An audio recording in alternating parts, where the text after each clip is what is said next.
Thank you, Madam President. We are live. All right, thank you. It is 6:02 on Tuesday, October 6th. My name is Elisa Michaelis, and I'm going to call to order the regular school board meeting of the Anchorage School District.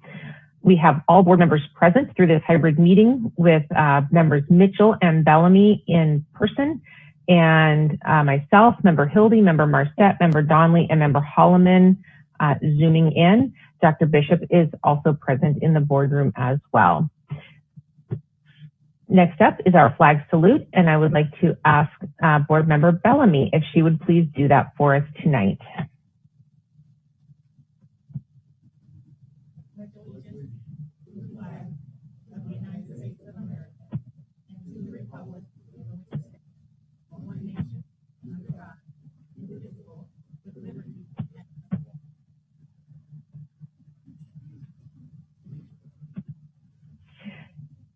Thank you. The board is honored to acknowledge that our community resides on the traditional land of the Dena'ina people, both past and present. It is with gratitude that we honor the land itself and the people who have cared for it throughout the generations. We want to welcome you to our hybrid meeting and thank you for attending and supporting the work of the Anchorage School District and this board. The mission of the Anchorage School District is educating all students for success in life. The board thanks students, parents, teachers, staff, school business partners, and the entire community for your investment in our district with your time, your talent, and your tax dollars. Next up, we have approval of the agenda. If we can get a motion to approve. I move to approve the agenda as written. Thank you. And is there a second? Second. Thank you. I wanted to request a couple of modifications and amend it just slightly before we do the final approval. We currently have 25 people on our public testimony. Normally that allows for about 20 people as part of that public testimony in that first hour. I was wondering if the board would be willing to support getting all 25 in that 1 hour or just right up front so that we are not unnecessarily keeping folks past that time. That was the first request, was just to do all of our public comment at that one time. And then I wanted to add, after public testimony, the second one, which will go away, maybe, and right before school board administration comments, a section for maybe new business, where we just need to have a chance to talk as a board about the upcoming replacement process for a board member, and there's a conversation on our joint meetings with the assembly.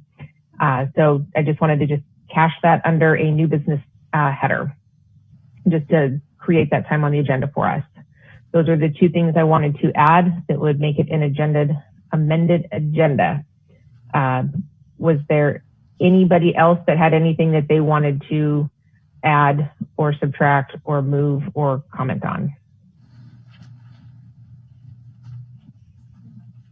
Is there any opposition at this time to approving the agenda as amended? All right, here we go. Next up on our agenda is the military report, and I believe that we have, I saw his name, is it Colonel Delamater? Close, Colonel Delamater. Delamater, oh, thank you so much for joining us this evening. Oh, thank you for having me. Yes.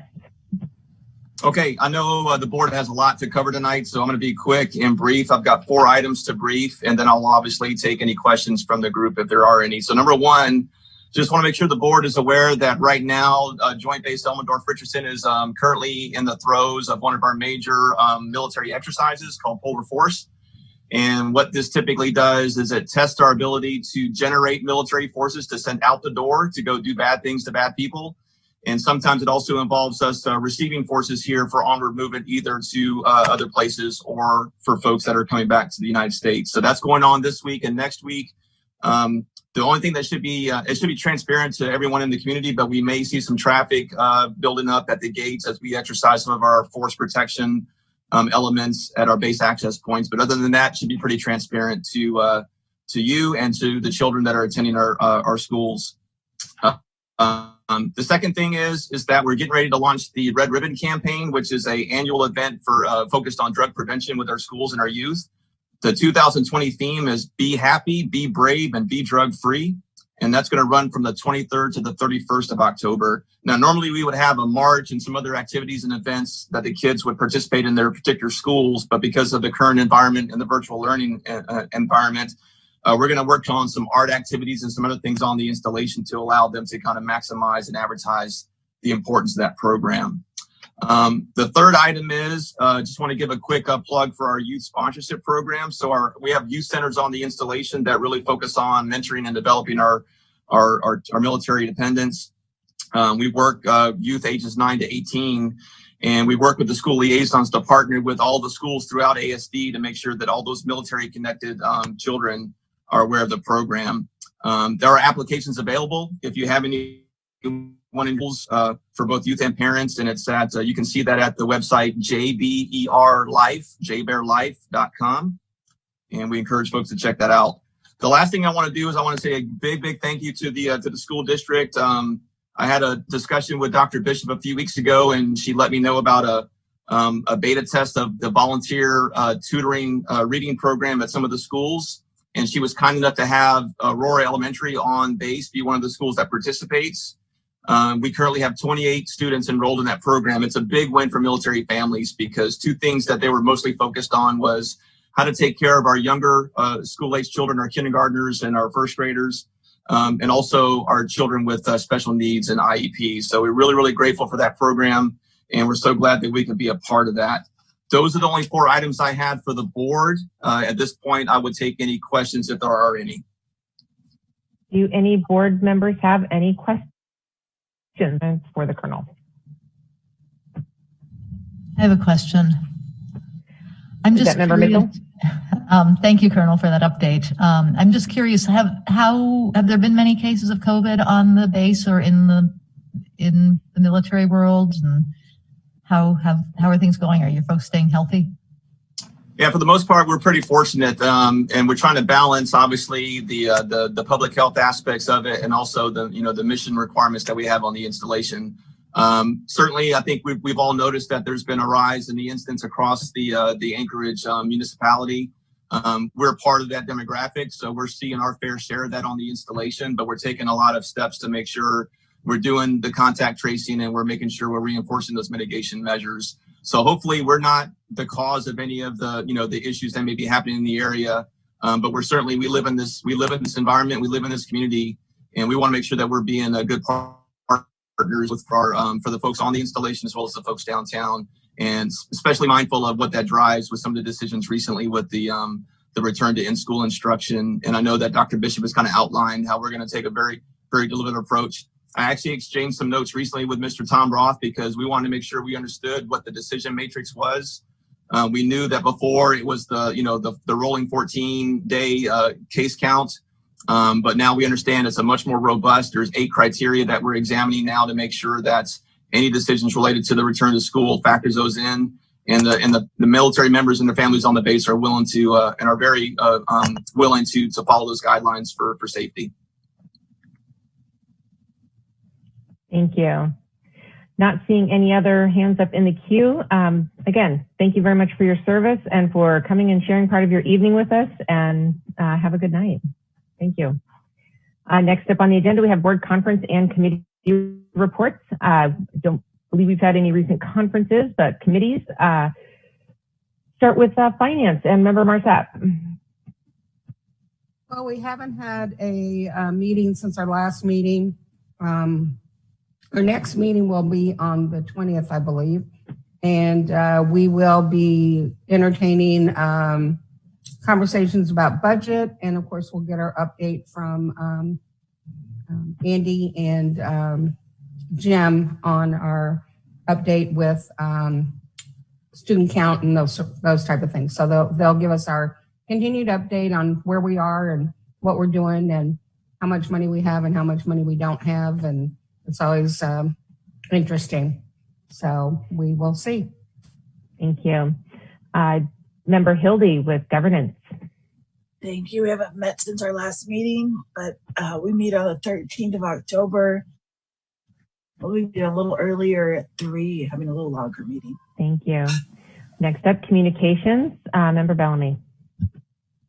Yes, well, likewise, we have not met since our last meeting, but our next meeting is scheduled for next Tuesday, the 13th at 4:30, and that will be an online meeting. And if I might add, I did attend the CUBE conference, the Council of Urban, I think it's Boards of Education, which was my first, and it was amazing. Lots of focus on, how boards were working together with their superintendents, how boards were working toward more equity for all kids. It was very enlightening, and I will be sharing some information with the board. Thank you. Thank you very much for that. And it was Zoom. I did not go anywhere. Yeah. It was a Zoom conference. Yes. Thank you. Next up, we have community outreach. Is there anybody that would like to share any of their experiences, conversations, or comments from the community since our last meeting?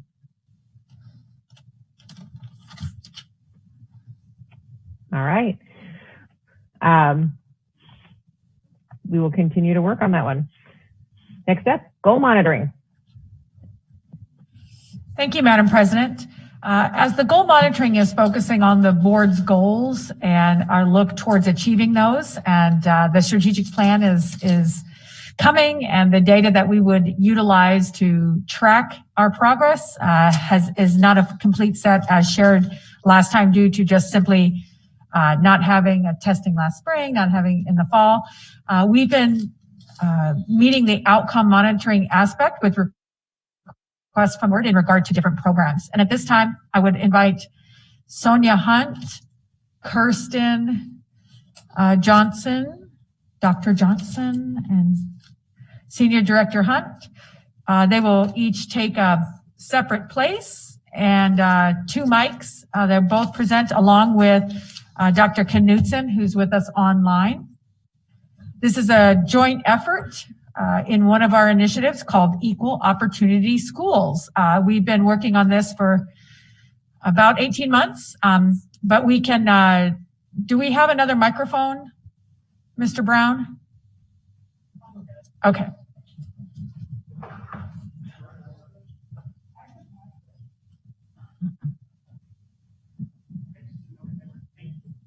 They're going to simultaneously present, Mr. Brown, thanks.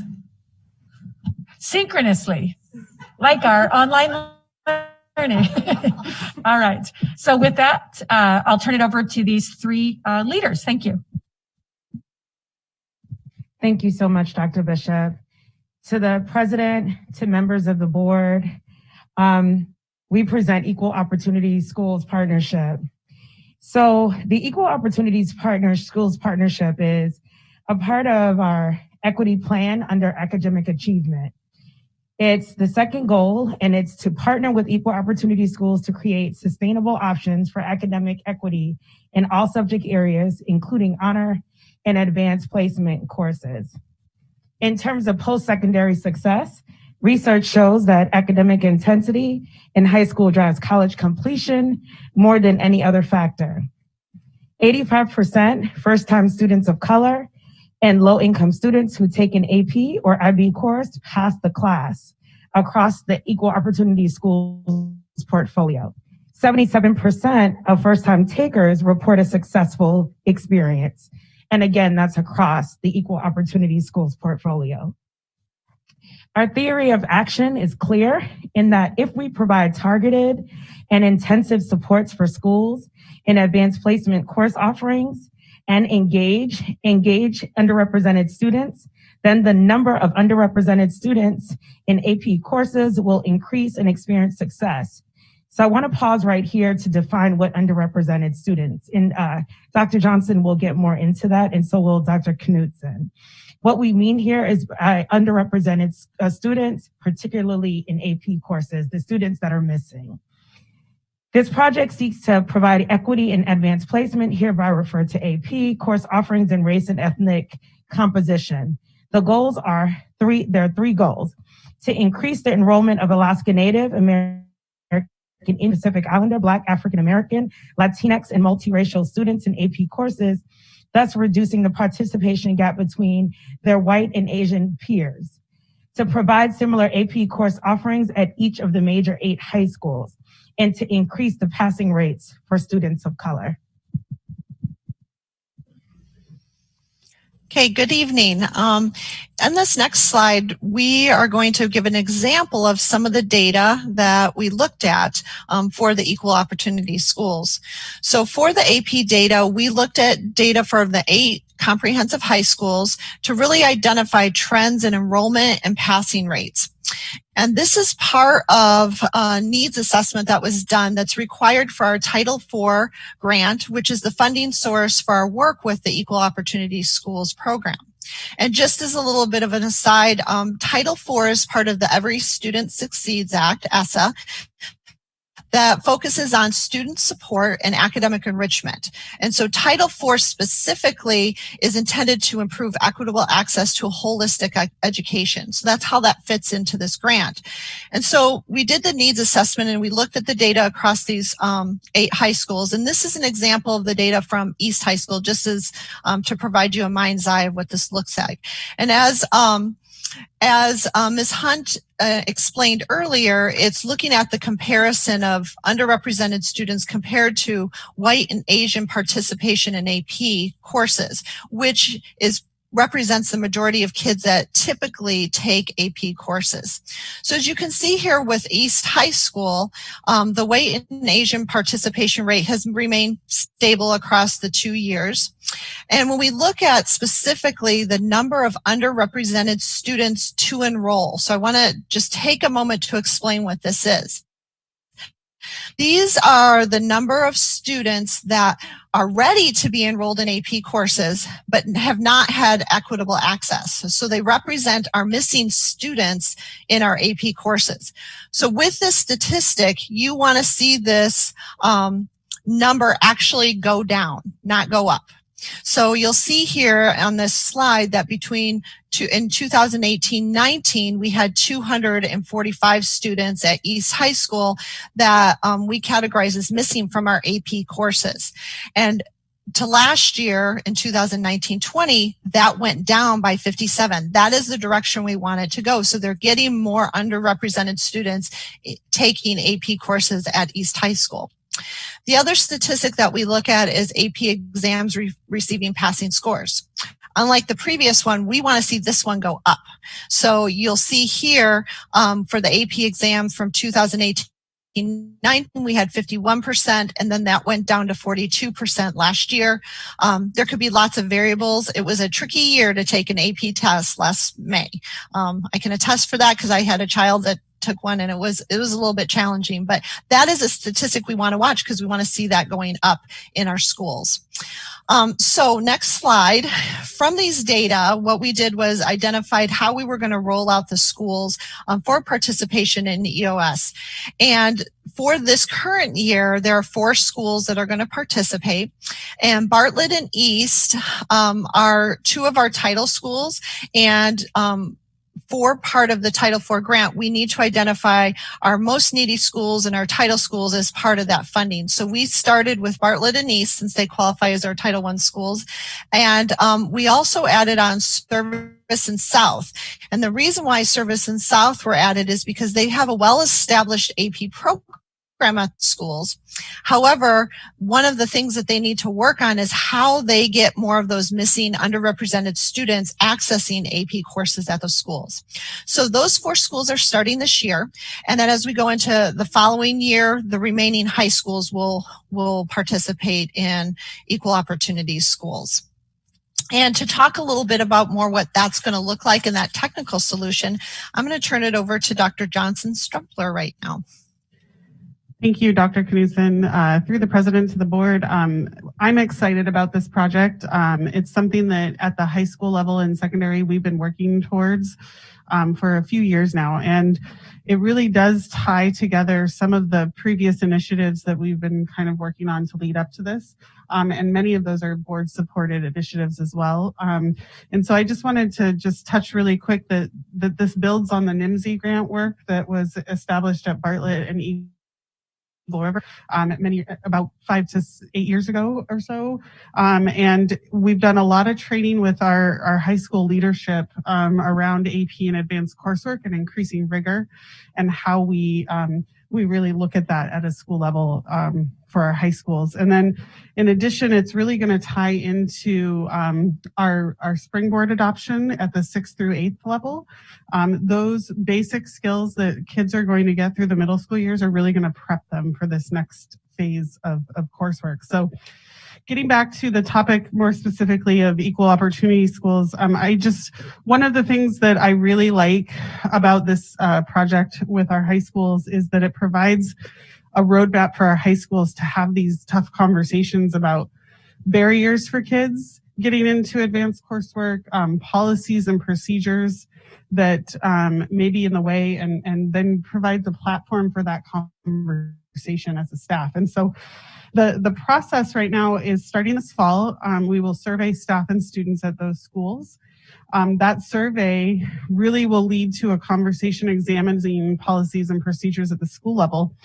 And that survey also provides what you see here, a report that's called Barriers for Students. And it looks at both students in medium and high income and also in a lower socioeconomic status. And that's important to not only look at student demographics, but also their socioeconomics, because there could be various different reasons why kids have a barrier into that advanced placement coursework. So it identifies where the school is doing very well, but it also identifies where the school could really do some work. So you'll see the different categories here. There's an adult encouragement barrier. So are the adults holding kids back?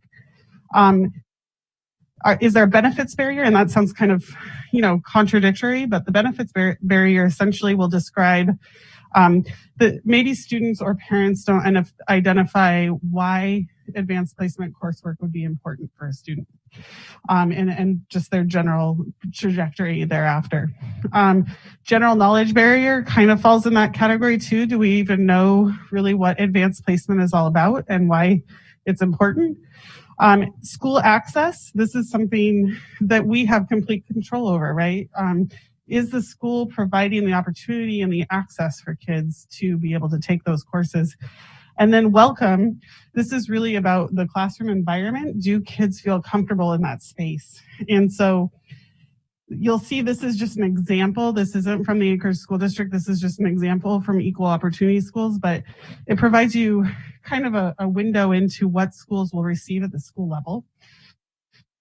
So from here, they get the Barrier for Students report over the winter. And then schools have a conversation about what their outreach plan is based on that information. The other thing that they also get is what is called a student insight card.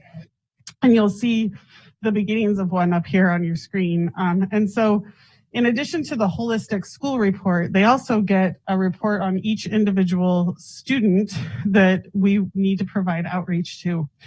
And so it provides a lot of information, and we can just kind of scroll through this really quickly, but it's not only do you get obviously the student name and all of their basic information, but it talks about subjects they're interested in, teacher recommendations. It talks about what skills and mindsets are strong, maybe potential barriers for them as an individual student if you scroll to the next part of this insight card.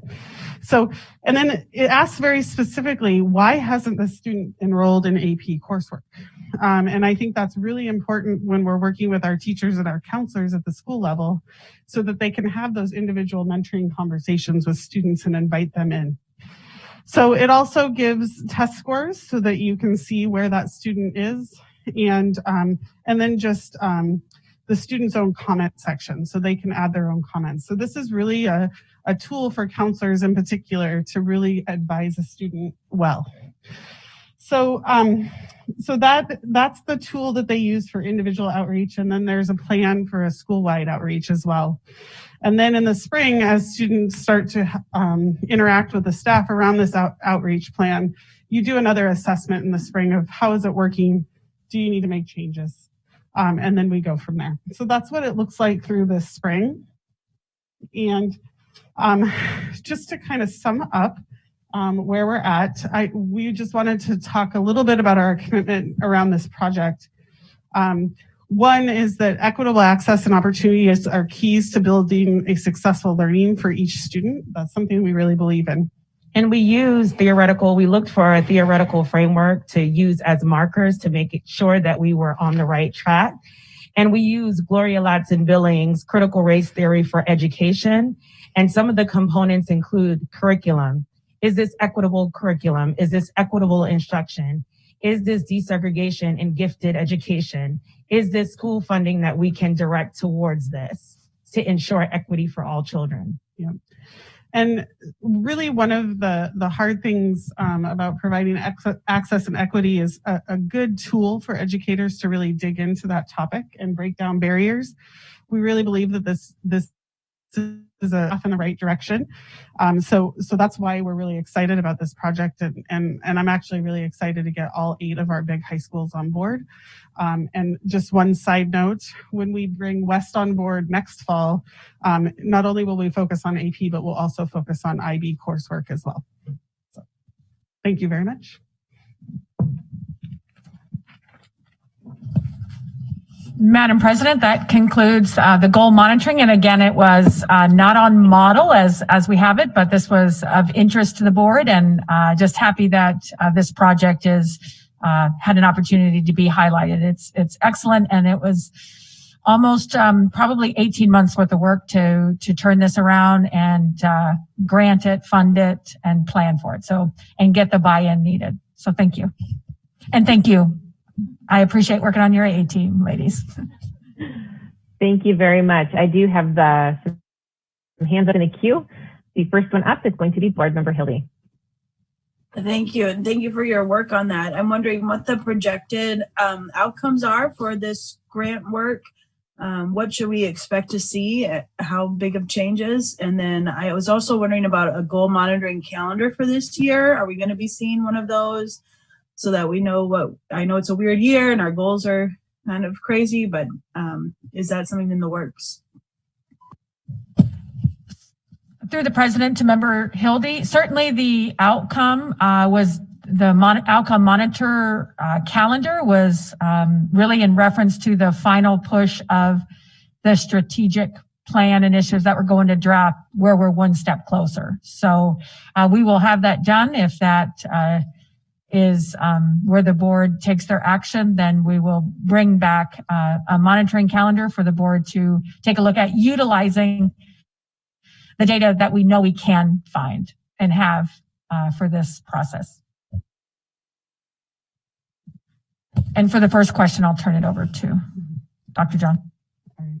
So thank you, Dr. Bishop. Through the president to Member Hildy, our outcome is that we would hopefully have equal representation across the board in our district and our advanced coursework, where there's really no difference between what your demographics are and what you're enrolled in. Obviously, we want to see more and more kids enrolled in AP. There's a lot of benefits beyond just college opportunities for kids to be enrolled in AP. And I could get into those if you're interested in a conversation sometime, but the benefits are huge for kids, even if they don't go to college. And so our goal would be as many kids in advanced placement and increasing that rigor as possible, and no difference in the demographics within the classroom. Thank you. Next up in the queue is Member Mitchell. Thank you so much. This is a very exciting program. And my question was just very simple. The insight card on the students, do the students complete that themselves, or does the counselor or their mentor or their teacher kind of probe them on it and then fill it out? Great question. Through the president to Member Mitchell, there is, it's kind of a combination, essentially. There's some student input to that insight card, and then there's other pieces that are input by teachers or counselors. And then there's also just testing, basic data. Thank you. Next up in the queue, I have Member Bellamy. Thank you, guys. This was great. I'm really happy to see the barrier piece, identifying the barriers.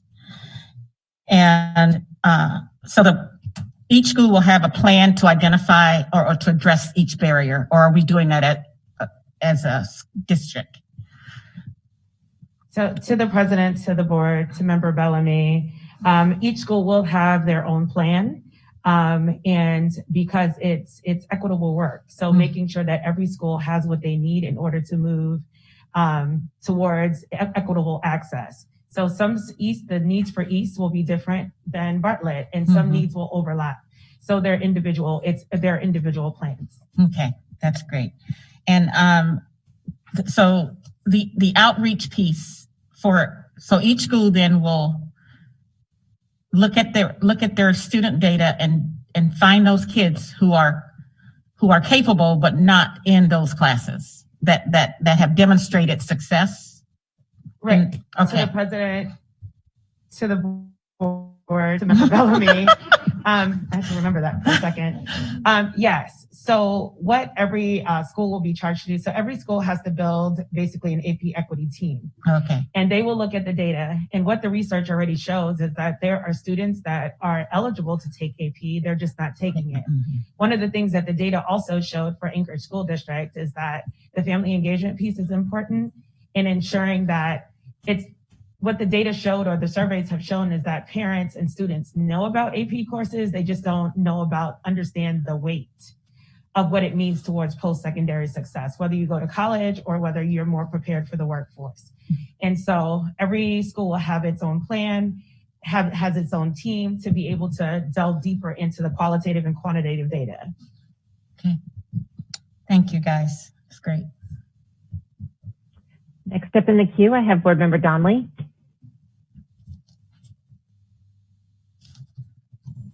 Thank you, Madam President.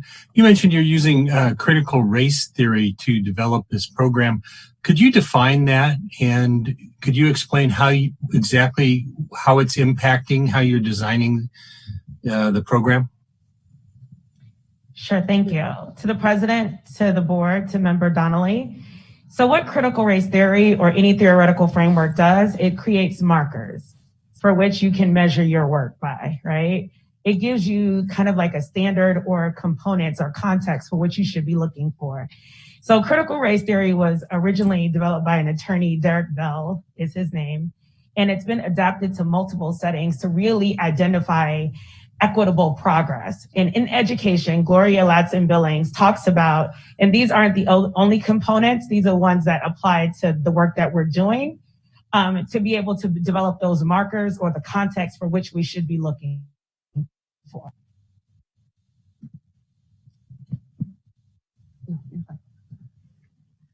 Thank you. Let me go back to my other screen. Member Marset. I just don't think that was a definition. I was asking for their impression of what a definition of critical race theory is. Sure, to the president, to the board, to Member Donnelly. So critical race theory is defined by those components, right?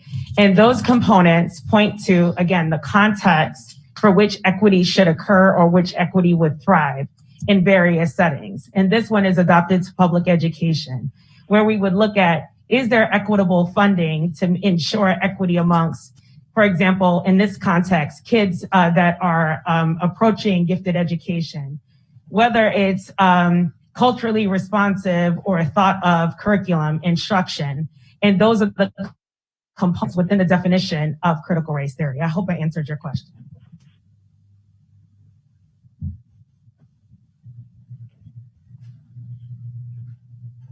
Next up in the queue is Member Marset. So I can just say, wow, this is really, really a great initiative that you guys have pushed forward. All three of you, great job.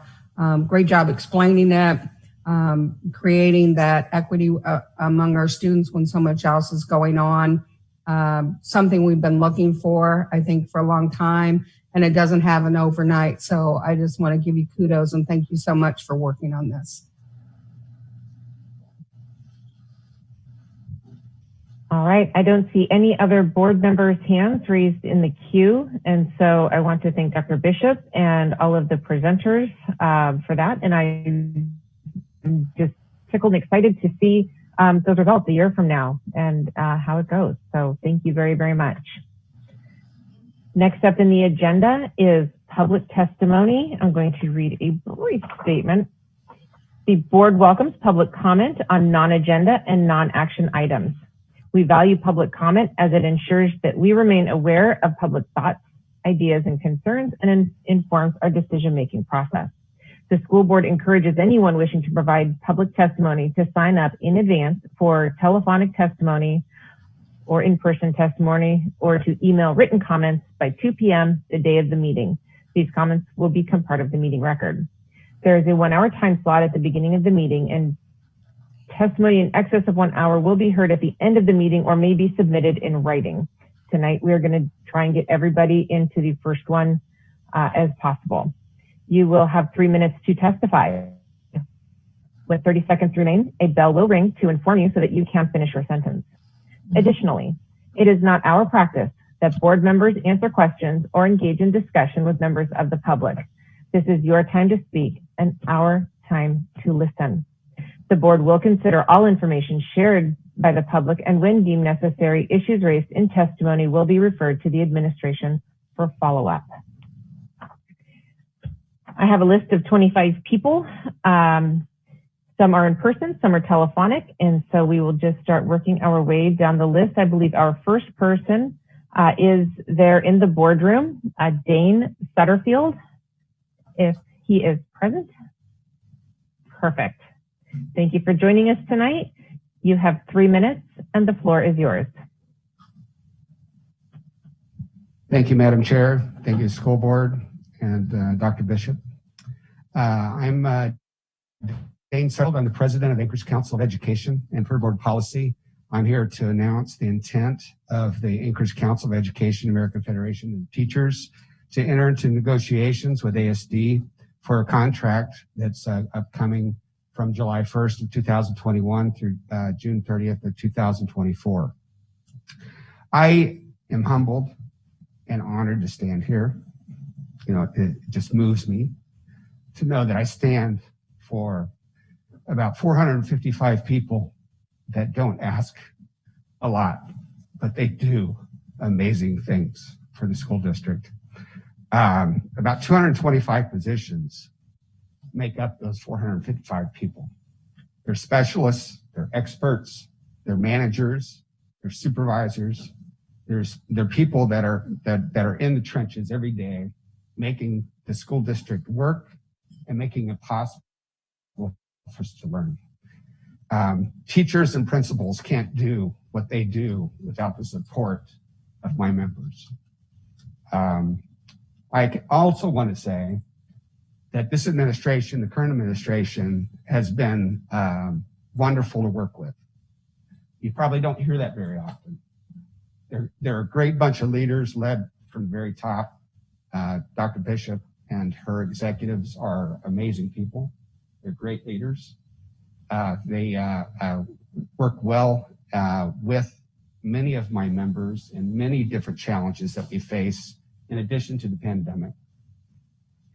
To work through different work site issues, problematic issues, you know, where sometimes things quickly go right into labor and go into grievances and complaints and those sorts. And I have to say that this administration is one that is willing to listen and to roll up their sleeves and get down to the bare bones of what makes a workplace safer and better for their employees.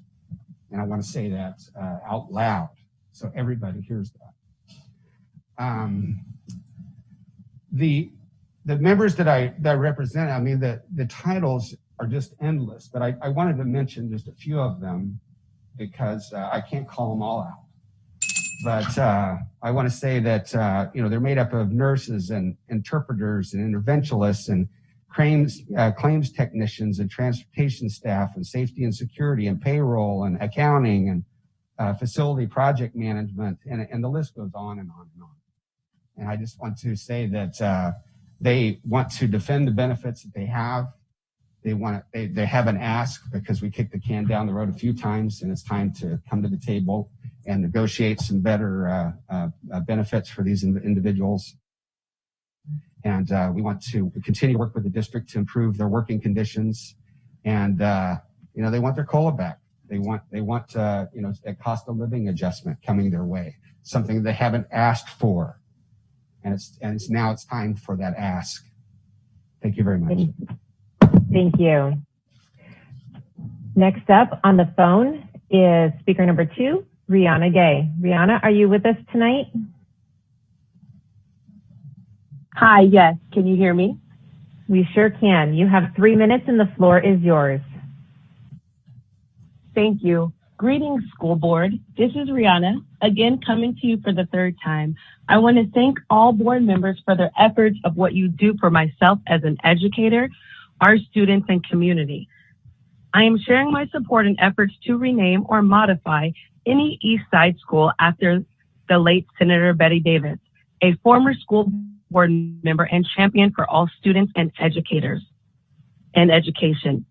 She helped our whole community with law and educational policies for all, whether it is a high school, middle, or elementary. Find out where her residence was and name her neighborhood at school after her. It requires uncomfortable change. And that is what America was built on, uncomfortable change. With renaming a school after Betty Davis, it is not, and I repeat, not taking away anything from past alumni nor current students, nor the traditions of our community. If anything, I see it as striving forward and adding to the rich cultural awareness that we possess. Renaming is a notion that is asking alumni to build a bridge and not build a fence. Bridge building allows both parties to succeed. I did some research and found out that about 101 schools within ASD, 30 of them are named after men, while only 4 are named after women. Those 4 include Gladys Woods, Whaley, Clark, and Mears Middle. If you have updated information, please reach out. This gesture is looking towards the future. A new day is upon us where we have the power to make change.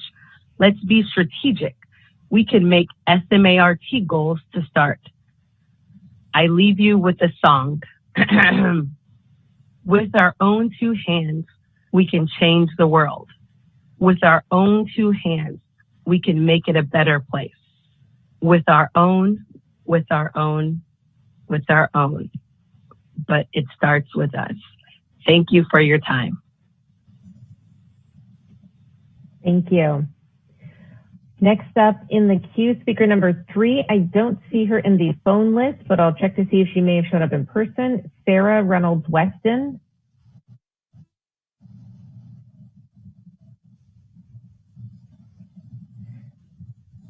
All right, we may circle back around to this caller. Speaker number 4 has canceled for tonight. Speaker number 5 is Rebecca Hayden. Rebecca, are you with us this evening? I'm here. Can you hear me? I'm here. Yes. Can you hear me? Yes, we can. You have 3 minutes and the floor is yours. Thank you. Rainier Harris, a senior in high school, recently wrote an article for the New York Times about his experiences with systematic racism within his school. He explained that racial slurs were common, but dealt with swiftly and harshly if discovered. He wondered what good it really did to expel students who engaged in racist behaviors.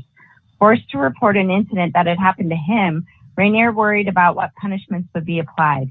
He was surprised when staff switched tactics and used restorative practice instead of expulsion. The result was school-wide dialogues about racism and carefully mediated discussions. Regarding the outcome, he wrote, "Restorative justice doesn't allow an institution to simply remove the bad apples. It inspires solutions that achieve value and respect for everyone. It forces an institution to look at community-oriented solutions that make everybody uncomfortable, not just those who are involved. But it is the only way change can be made. This, esteemed board members and Dr. Bishop, is at the very heart of what discipline in schools should look like. When discussing solutions, it is important to realize that instructing teachers and administrators about restorative practices is not enough.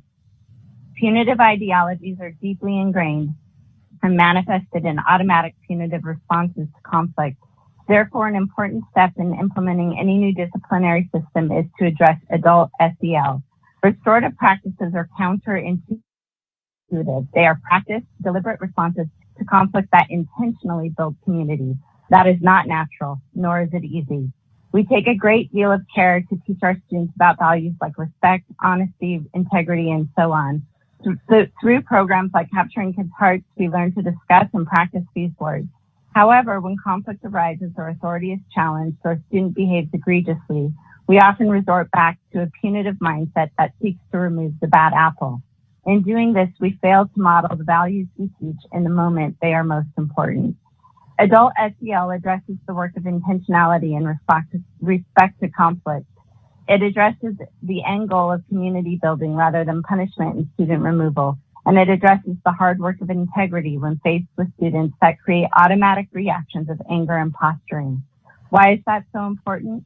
Because restorative practice is meant to be a pervasive practice. Because if we teach respect and value in the classroom, fail to model it when addressing negative behavior patterns, the work is meaningless. Because if the values we teach only extend to the point of cooperation, then reset rooms and offices become places where coaches and administrators feel pressure to reinforce authority structures rather than build community. And finally, because when students need the most intervention, care, and community support, the adults are divided, the message is mixed, and the students are treated inequitably. As we move forward as a district to implement restorative practices in our schools, we must be mindful of the work and of the vision, and we must begin with the adults in the building. Thank you. Thank you. Next up, speaker number 6 is Sydney Olson. I don't see her online. Is there a chance she is there in person? All right, we will circle back around. Speaker number 7 is Reagan Brooks. Reagan, are you with us this evening?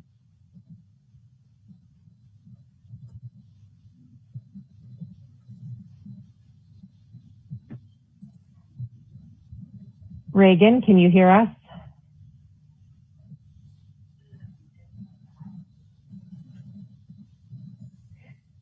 Hello, I'm here, but I'm actually driving, so I need to pull over. May I go after the next speaker? Sure. Thank you. So, all right, the next speaker, so we'll need you to mute, thank you. And then our next speaker is speaker number 8, Emily Baker. Emily, are you with us this evening?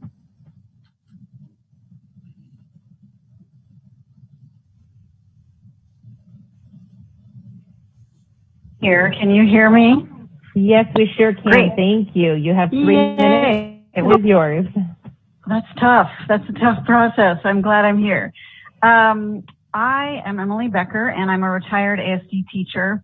I have lived in Airport Heights for 13 years, and I've taught at Airport Heights Elementary for 8 years. And I'm calling in. I would love to see East High School renamed after Betty Davis. I know a lot of Thunderbird graduates, and I really, encourage you to reach out to more recent graduates and kids and talk to them about this possible change. And I recently read a long article about many of our place names in Anchorage, and I really think that it's past time for better representation for our Black community. So, and that's my testimony. Thank you very much. Thank you. All right, we're going to check in with Reagan one more time. Reagan, are you ready for testimony?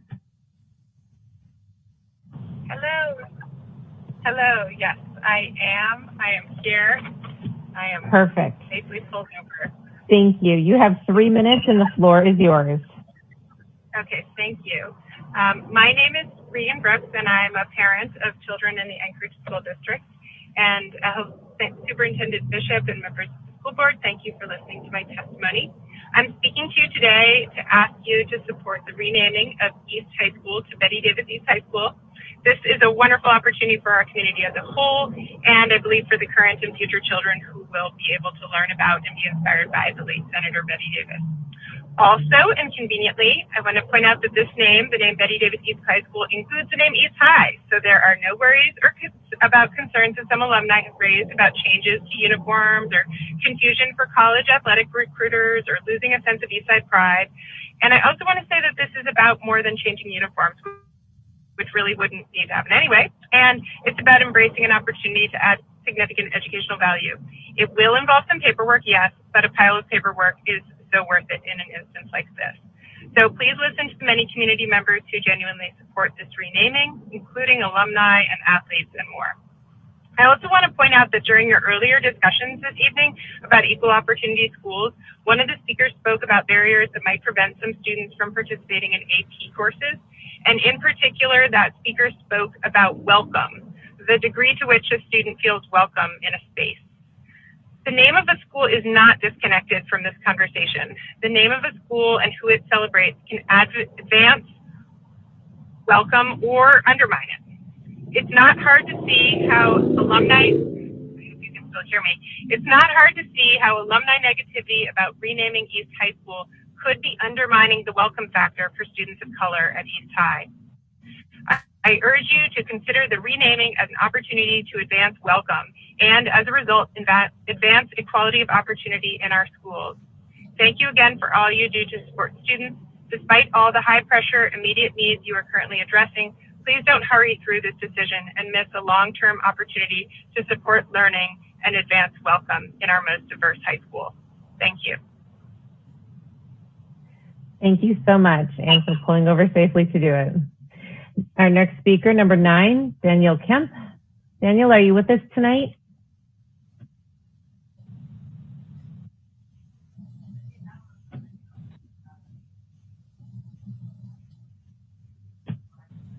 Daniel, are you with us?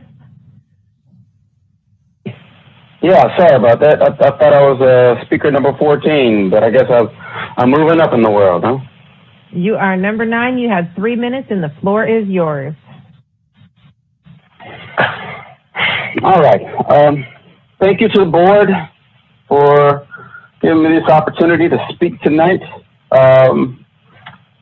Tonight, I only have one subject I'm going to speak on, and it's going to be brief, but I hope you're listening. All right, my name is Daniel Kemp. I am a retired Army combat officer. I am a teacher here in the Anchorage School District, and I want to say emphatically, and without any equivocation, without any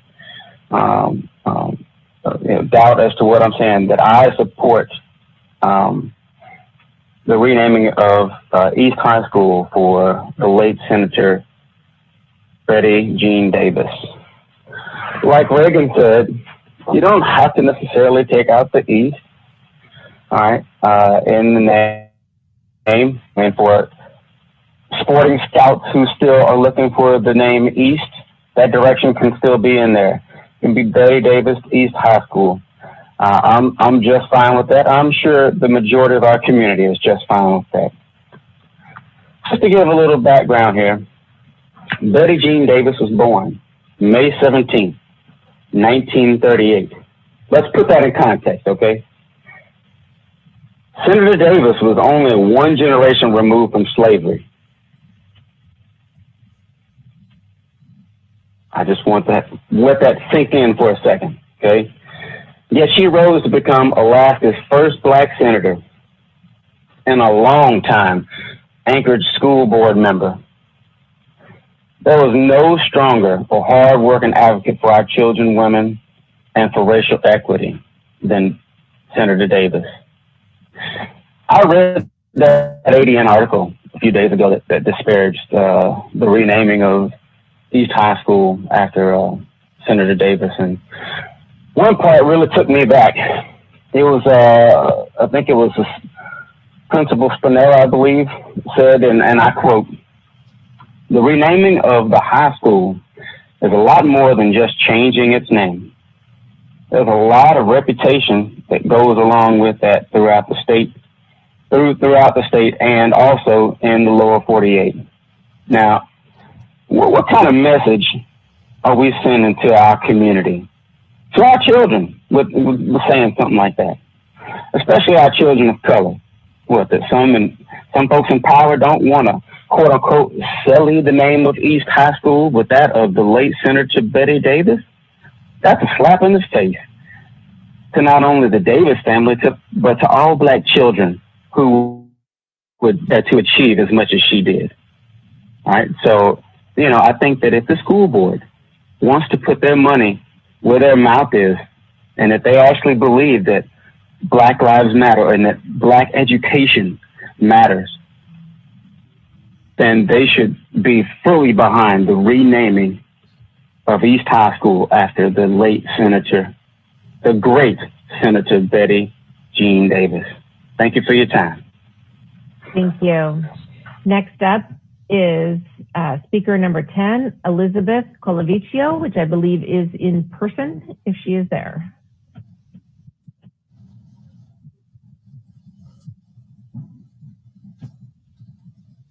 Good evening. My name is Elizabeth Colavecchio, and I am a senior at Bartlett High School. Tonight, I would like to speak to you about the effects your decisions have had on the mental health of high school students. While I am aware that nothing is likely to be changed, I would feel like I had let myself down if I chose to stay silent. High school students have been expected to pick up the slack where others won't or can't. We've been asked to learn many new apps, to tolerate non-functional virtual programs, to adapt to the isolation of seeing our peers only through screens, and to being told we will have 3 classes, only to find out that the weight of these 3 classes feels like an impossible task since they have been crammed into an unreasonably short period of time. As a student who usually excels, I have found myself feeling as if I am drowning. My therapist has told me her waiting list has become miles long, filled with teenagers who are cracking under the pressure of this school year. We are being asked to do something no ASD students have ever been asked to do, and with seemingly little consideration for our mental health in the process of choices being made. I understand that every choice made right now is difficult. However, I feel as if high school students are an afterthought in the eyes of the school board. That because younger students need more support, it has been decided that we need none at all.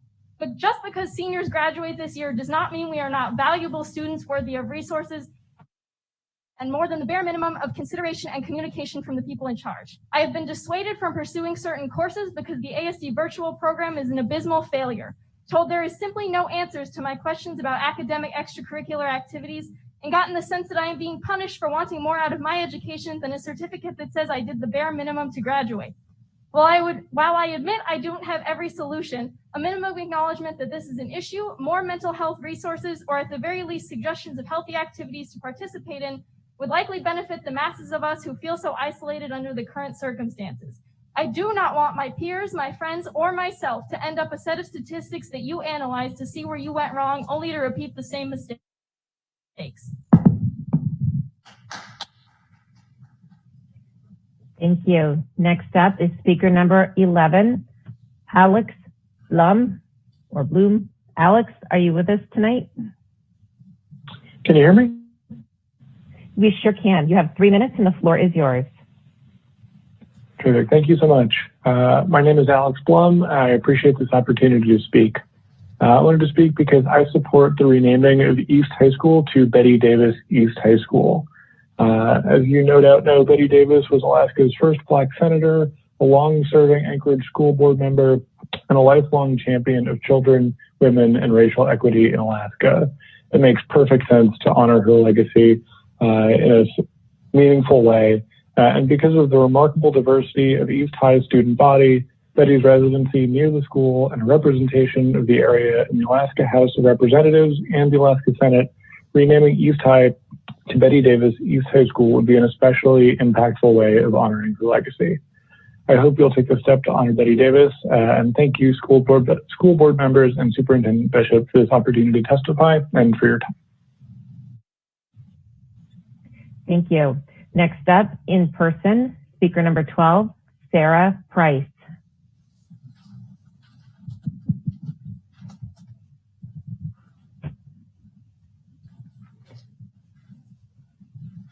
Can you guys hear me?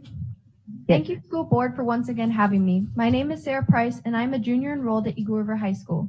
In my last testimony, I spoke of many relevant issues in the conflict of school closure, but there is still much to be addressed in this complex issue. I understand you are concerned for the health of your students, and in a similar way, teachers are worried for the health of themselves and their loved ones. However, COVID should not be one of those worries. In Alaska, COVID has unfortunately taken 58 lives, but it should be noted that in 2018, the common cold killed 68.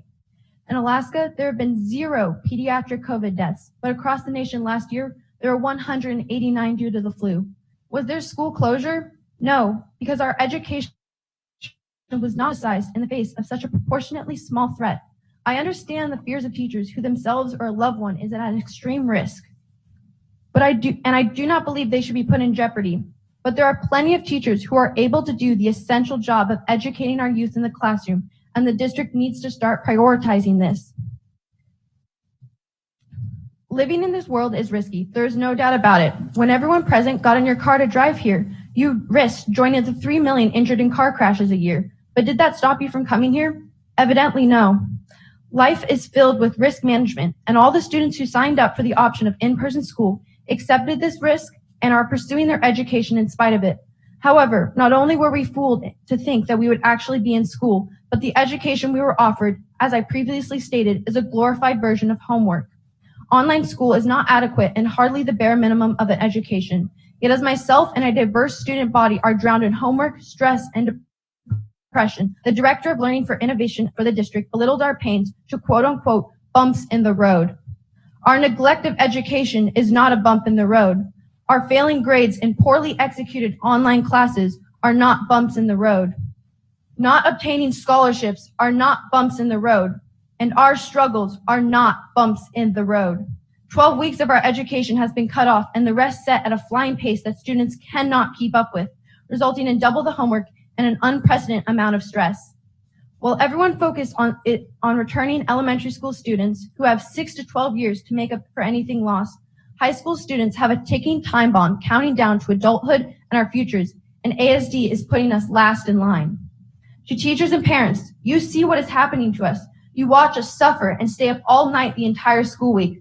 So please, find the empathy to assist us in getting back to school. Nonetheless, we will advocate for ourselves. As school board president has stated, there is a silent majority, and we will not stand to have our education taken away because of our circumstances.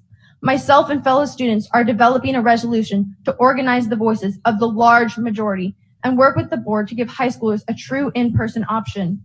I implore high school students from around the district to join us in speaking out until we are back in school where we are truly safe and working to contribute to a brighter future for this nation. Thank you, and I look forward to seeing you all at as many board meetings as necessary to achieve this goal. Thank you. Next up is speaker number 13 on the telephone, Erica Salazar. Erica, are you with us this evening? Hello. Hi there, thank you. You have 3 minutes and the floor is yours. Hi, my name is Erica Kelsey. I mentor 3 refugee kids through Catholic Social Services. All of them attend ASD schools. In September, at your last meeting, I sent a written testimony about classifying ELL students as high needs for early return to in-person classrooms. Obviously, that's not happening for anyone right now. I have very little hope left that they can catch up to their peers and graduate high school, no matter how hard they try or how hard I push them. I originally wrote my letter regarding the ineffectiveness of online school for this population, but the fear is true either way. My time is limited, so today, you'll only meet Deani. Deani is 11. 2 years ago, she began 4th grade at Wonder Park, a shy, polite kid who loved her school and her teacher. Academically, she tested below kindergarten and also qualified for special education, but then she won the year-end award for the most improved student. Her motivation and willingness to work hard are intrinsic. Her pride in her accomplishments is electric. Working with this kid is an absolute joy. Last year, she changed schools. Her classroom teacher was unresponsive and ineffective. He did not respond to a single one of my 8 emails over several months, but he did reference one in conversation once, so I know he got them. In a parent-teacher conference, her SPED teacher was unable to discuss her progress in math, which should be 300 minutes of her week.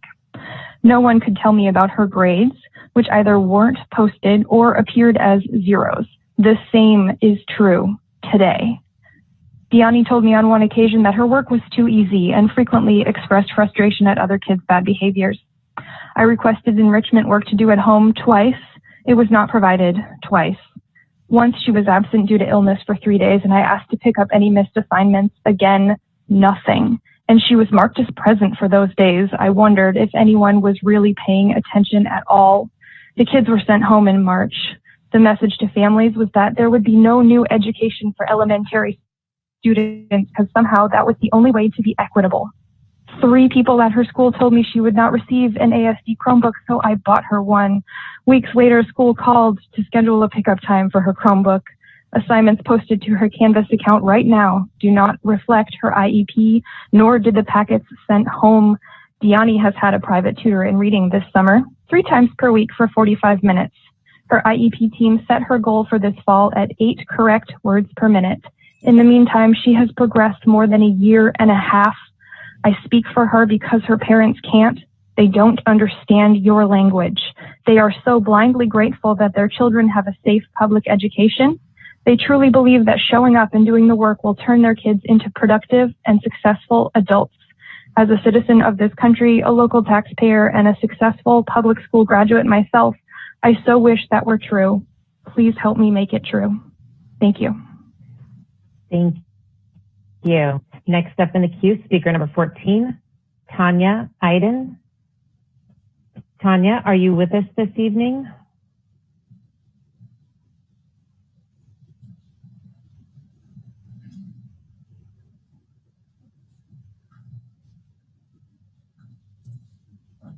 Tanya, can you hear us?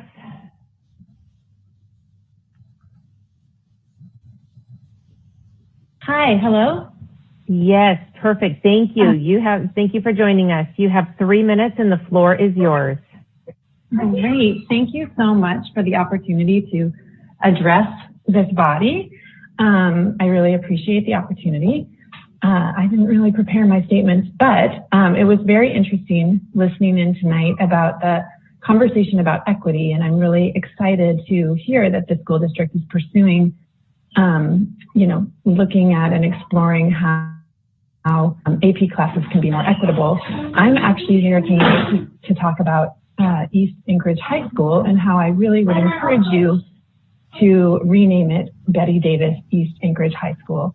I am a former alumni or current alumni, former East High School student. I graduated in 1991. And I felt it was really important to speak up as an alumni about how wonderful it would be to have this school named after Betty Davis. I think it would really reflect the student body, the very diverse student body that was there when I was a student and continues to be attending East High School. And I think it also would foreground for our community all the different stories and narratives that are present here that don't really get told. Many people have referenced that we have all these different schools that are named primarily after men. Many of them are, named, very few of them are named after people of color. Maybe only one is named after an Indigenous person. So I just see naming East High after Betty Davis as a win-win. It's additive. It just adds more nuance and story to our community, which is exciting and something that students can learn from and all of us can learn from as well. So thank you very much, and I hope you'll consider my testimony. Thank you very much. Next up, speaker number 15 in person, Ann Thompson.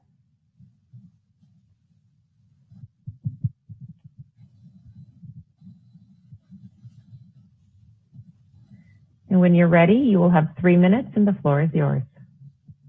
Hello, school board. Thank you for being here today and taking the time to listen.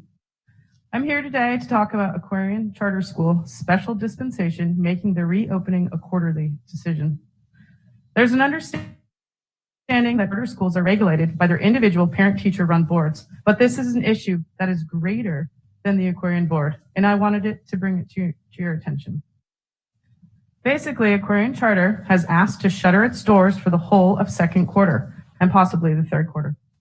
At this point, ASD is performing an evaluation on opening every 2 weeks, where Aquarian evaluates every 2.5 months. If Aquarian is allowed to continue to evaluate quarterly, it could mean once ASD deems it safe to open schools, that Aquarian could stay closed to in-person learning. Aquarian should follow ASD's plan on when to open its doors. Last night, while sitting at the dinner table, preparing this speech, my 4th grade son asked, what was I up to? It was then that I told him about his school's recent decision to shutter its doors till January. And then I explained to him that friends in the neighborhood may have the chance to return to school before him. My son replied that he wanted that exact same chance to go back to school at that same time.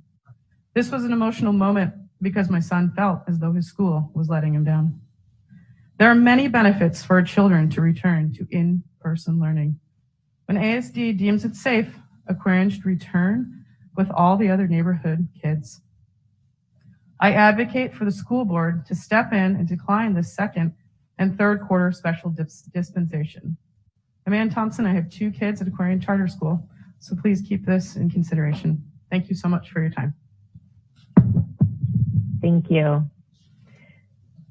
Next up is speaker number 16 on the telephone, Susan Ritter. Susan, are you with us this evening?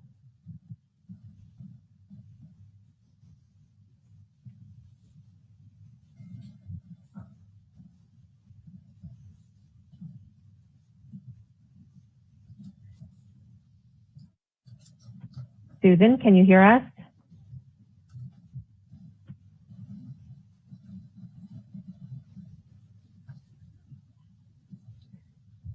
All right, we'll come back to Susan.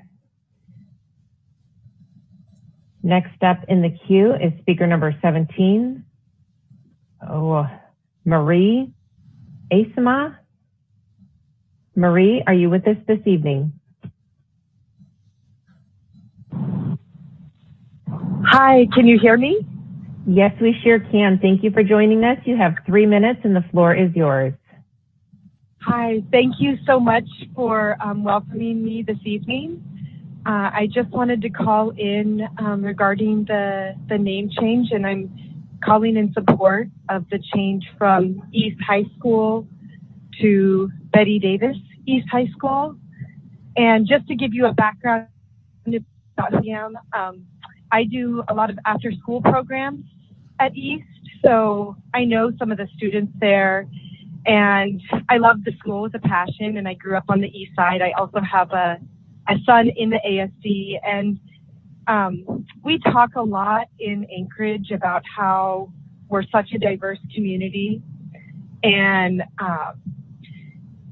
we actually brag about it, but it's not really something that we embrace in a more authentic way. And I think renaming East High School to Betty Davis East High School is really putting our money where our mouths are and saying we authentically value diversity. And I also think of my students of color and my white students, all of my students, and how they need role models of color. We all need that.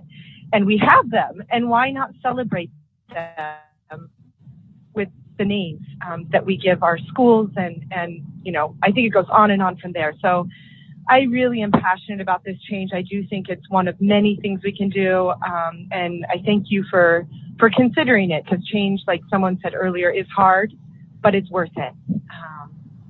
So thank you so much. That's it. Thank you.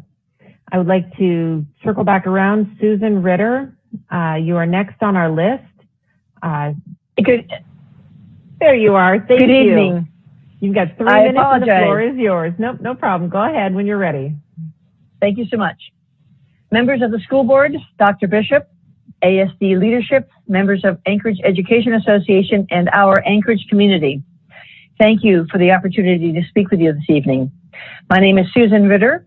I am in my 14th year as a life skills teacher, and I have been teaching at Service High School for the past 4 years. Go Cougars. Prior to that, I was an elementary school life skills teacher. I would first like to take this opportunity to thank Ms. Star Marcette for her service on the school board. She's a strong advocate for all students, and in particular, students within the special education community. Thank you, Ms. Marcette, for your advocacy. I would next like to thank Dr. Bishop for making the hard but necessary decision to postpone opening of our schools to face-to-face teaching. Why did Dr. Bishop have to make this decision? Because the numbers of coronavirus continue to climb upward. I would like to share the following information from the Alaska Department of Health and Social Services. According to the case count summary on Monday, October 5th, 2020, COVID-19 cases are continuing to rise all across Alaska. And on Monday marked a daily high of 194 new cases. I won't go into the details. We see them all the time. As a matter of fact, I got a nixle today stating that our COVID numbers are increasing. The Department of Health urges Alaskans to take and exercise caution and take the following precautions. So wear your mask, watch your distance, wash your hands. Avoid the 3 C's, crowded places, close contact settings, and confined and closed spaces. Keep contacts limited and social circles small. Avoid indoor gatherings. Don't ride in cars with people who are not in your household bubble. Limit your errands, outings. Watch out for COVID-19 symptoms. Get tested if you just have one symptom or mild symptoms. Of course, there are more of these guidelines, but I won't continue on because this message has been repeated over and over and over and over from the spring to the summer to the fall. So this is why I am not able to return face-to-face instruction, because the Anchorage community is not adhering to the recommendations, suggestions, requests, the near begging of the health professionals to follow these simple guidelines. I know my students would be better off in my classroom with my team, but until the numbers go down, it is not safe to return to the classroom. The citizens of Anchorage need to do a better job at caring for one another. Dr. Bishop and the school board stay strong and continue to follow the science. Thank you so very much, and have a good evening. Thank you. Next up, I have speaker number 18, Denise Bomaraj. Denise, are you with us tonight?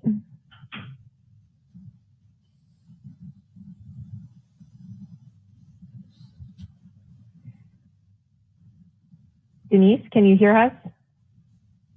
Oh, hello, can you hear me?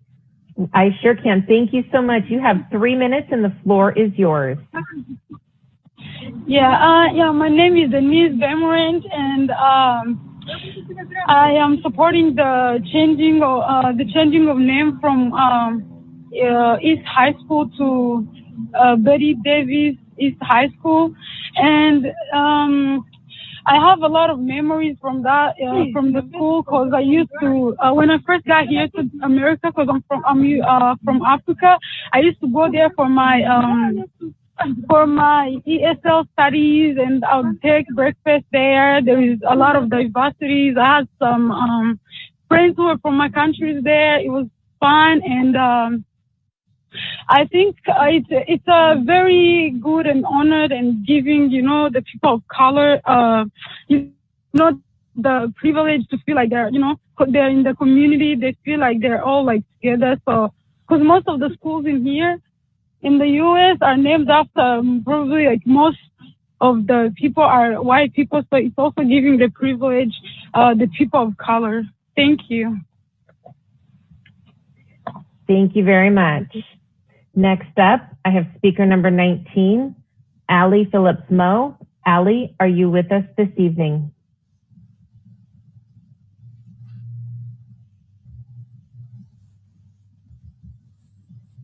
Hi, can you hear me? Yes, we sure can. Thank you. You have 3 minutes and the floor is yours. Hi, my name is Allie Phillips-Moe, and I'm a family nurse practitioner and parent of an ASD kindergartner. And I'm speaking regarding the closure of in-person schools. Last Friday, Dr. Chandler of the Anchorage Health Department stated that there had been 76 children in Anchorage who had tested positive for SARS-CoV-2 over the previous 1 week.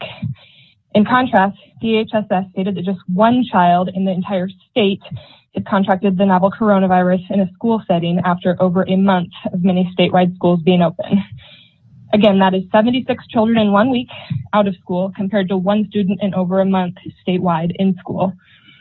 By this metric, it seems that we are looking at things completely backward, and having kids in schools is actually the most safe place that they can be right now. What I've experienced as a parent and seen in my practice in outpatient pediatrics is that keeping schools closed does not mean that all children are staying at their houses. No, many parents, including myself, are shuttling their kids between nannies, family members, friends, and day camps. Some of the more organized families have formed pods of kids, going from household to household, with much less stringent mitigation measures in place than real school. It is essentially like the Wild West out there right now in Anchorage for a lot of kids. Meanwhile, in Matsu Borough, where schools have been open with consistency and strict mitigation measures, there was no rise in cases in the weeks following school start on August 20th. As cases around the rest of the state are rallying, the Matsu Valley has seen just a modest increase. Maybe coincidence, but it certainly doesn't appear that schools there are contributing to increases, and even prompts the question, as nearby Anchorage surges, could schools there actually be a protective factor in limiting spread? We talk about people in the community needing to wear masks, limiting mixing between groups, and keeping track of their movement to aid contact tracers if they test positive. Are we ignoring the biggest tool our community already has to help accomplish these things for children? Yes, this is personal to me as the working parent of a kindergartner, but I also am a healthcare provider who cares about the well-being of the community and cares deeply about the long-term health of children in this community. Please, ASD School Board, remember that the monumental decisions that you are making are resulting in known harms to children without much solid evidence of benefit. School openings have been correctly called an experiment, but let's not forget that continuing to let families and students fend for themselves in the chaos of a closed school system is just as much of an experiment. How long are you willing to continue this school closure experiment if community cases continue to rise throughout the fall and winter, as many health experts expect them to, and if there still isn't any evidence of benefit? To close, I urge you all to keep an open mind, not base decisions on conventional wisdom, consider all the evidence, and work towards the goal of returning to in-person school to limit the known catastrophic lifelong health effects that I'm sure you're all familiar with that will certainly occur the longer we wait. Thank you. Thank you very much. Next up, speaker number 20 is Celeste Hodge Groudon. Celeste, are you with us this evening?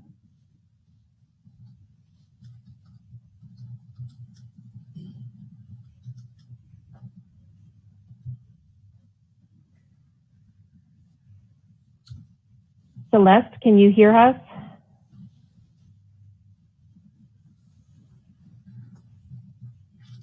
Hello, can you hear me? Yes, we Hello? can now. Thank you. You have 3 minutes and the floor is yours. Great. Thank you, Anchorage School Board members and Superintendent Bishop. I'm Celeste Hodge Groudon, President and CEO of the Alaska Black Caucus. I know this is a particularly challenging time for you as you work to do what is best for the children in our district, and I appreciate all your hard work on their behalf. These times have us all very focused on the present. That is both understandable and important. But I ask that we also remember steps we take now can have long-term impacts. Investing in the renaming of East High School to Betty Davis East High is one such step, a step that will bring many positive long-term impacts. I appreciate the ASD naming committee's report and the superintendent's recommendations to name the East High Auditorium and Fairview Elementary School after Senator Davis. According to the superintendent, the naming committee followed ASD Policy 7511. However, after review of this policy, it's apparent ASD didn't follow their own policy in this renaming process. I also want to share the Fairview Community Council has had, as yet, internal discussions about renaming Fairview Elementary School after former Fairview teacher and principal, Dr. Elfeldra Davis. Dr. Davis, no relation to Betty Davis, was Alaska's first Black teacher and principal of that school and first Black principal of Alaska. I highly recommend you not rename Fairview Elementary at this time. Instead, leaving open the possibility of a future renaming of Fairview in a process that is gaining grassroots support in the Fairview community. Unfortunately, many states will do nothing with the renaming efforts because they didn't receive the survey. or what I call the straw poll, and don't typically visit the East High website or Facebook page where the survey was located. Now, the awareness of the campaign to rename East High School to Betty Davis East High is growing and becoming mainstream news. Stakeholders like my daughters, Felisa and Selena, Senator Davis's granddaughter, Felicia, Gladys Langdon, mother of Trajan Langdon, who played with East Anchorage High School, and many, many others who never received the survey or knew of the survey are weighing in supporting the renaming. Many community members have pointed out that Betty Davis deserves the honor of having East High bear her name, and it is time that our local major high schools begin to bear names that reflect the wonderful diversity of our community. Therefore, I ask you to either create a policy regarding school renaming or apply the existing new school policy to the renaming of the school. As we all know, rules and institutions are important, and to proceed without them is unacceptable, non-transparent. Thank you so much. Thank you. Next up, speaker number 21, Annie Massey. Annie, are you with us this evening?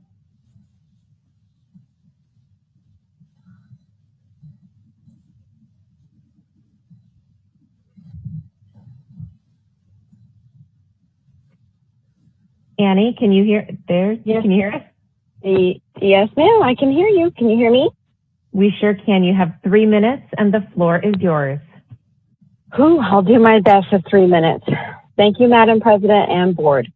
I'm here to report that as a parent of 3 children enrolled in the Anchorage School District, my children desperately need to return to school in person.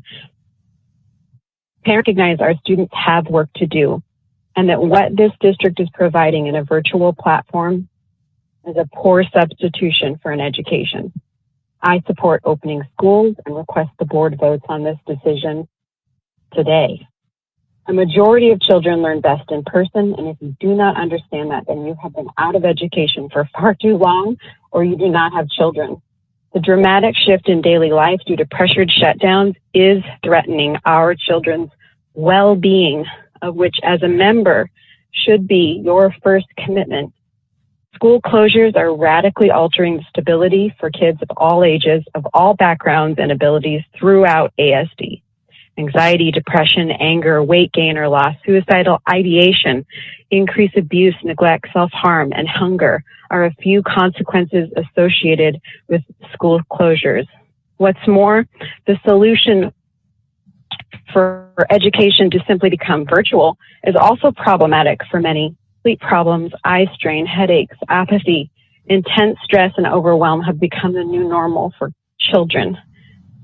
Since when was it ever okay for our children to spend more than 1 to 2 hours in front of any screen? Now it's completely acceptable. Since when do teachers expect children, little children, to accomplish what amounts to inappropriate expectations to perform technical multi-step processes and tasks in abstract learning environments that are completely foreign to them? Since when has this board not reflected on our neighboring district practices for a lead? Matthew Borough and the Kenai Peninsula are operating with proper safety protocols. Why isn't Anchorage? Here's the way I see this. I estimate somewhere around 80,000 have voiced their desire for students to be in schools. And I say that because I look at that as evidence by their enrolling their children in your at-school model and not the virtual model. To me, that's evidence that parents want their kids in schools. Enrollment may be down, but when 40,000 students have opted for and enrolled in the at-school model, it sends a clear message that parents want their kids to be in school. In closing, I want to make a point of awareness that in Dr. Bishop's report to the board, she notes that thousands of Chromebooks were distributed and have revealed to them that students accessing YouTube on these devices report suicide as a top search result. We adults need to decode that message now and not later. When children do this, they're sending a message that they need help I, for one, decode that as a message to pay attention, listen, support, and lead, and I hope you do. This decision is ultimately up to this board. Yes, ma'am. Am I done? I'm so sorry. Bless you. Take care. Thank you so much. Thanks. Next up, speaker number 22, Pamela Gilden. Pamela, are you with us this evening?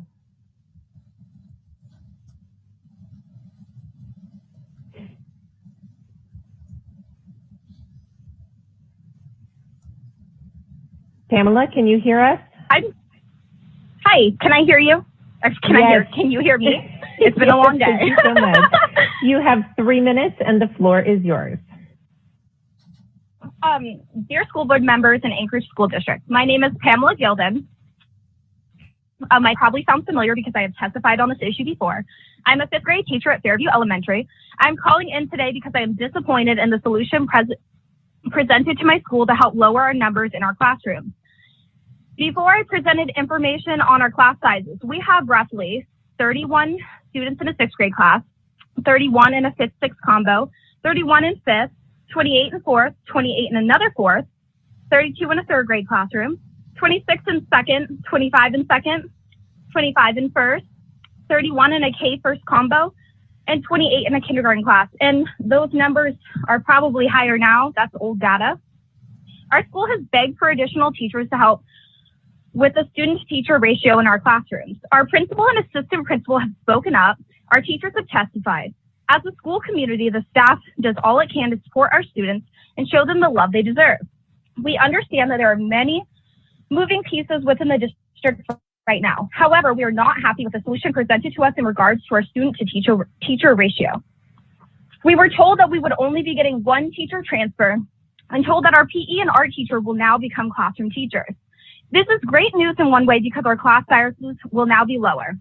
However, now we are losing 2 of our generalists for interventions. Now those 2 generalists will not be able to do small group interventions with our students, which they desperately need. Turning our generalists into classroom teachers sounds great, but in the long run, it will hurt our school. This solution is just like putting a Band-Aid on the problem. It is not fixing it. In fact, it's disconcerting. We need teachers to be hired into our school to take those classroom roles, not our generalists. Taking our generalists away from important interventions is not the answer. When we come back to face-to-face, we will also no longer have those generalists for support. Again, we're failing our students. Our district needs to focus resources on keeping classes at reasonable sizes and provide the resources necessary to educate all students. Instead of hiring more positions for the district office, which do not directly impact our students, overcrowded classes, even with extra paraeducators to provide extra help in the class, is not what's best for our kids. Having large class sizes is unacceptable for our students. Taking our generalists used for important one-on-one and small group interventions is wrong. ASD needs to know that we care about class sizes in our schools. We care about small group interventions. We need to make sure the district knows we expect them to spend funds on classroom teachers so that our kids get the education and support they deserve. These students need extra support from us. The solution to this problem is unacceptable. Putting a Band-Aid on the problem will not help us in the long term. We need teachers. I love Fairview Elementary, I love my students, and I love working in Title I. Please do what's right for these children. The education that they are still receiving is not equitable, and it won't be until something is done about this. That is all. Thank you. Thank you much. Speaker number 23 has canceled, so we're on to speaker number 24, Megan McBride. I saw her on the list, but now I don't. So we can maybe circle back around. Speaker number 25, Kerr Moore. Kerr, are you with us tonight?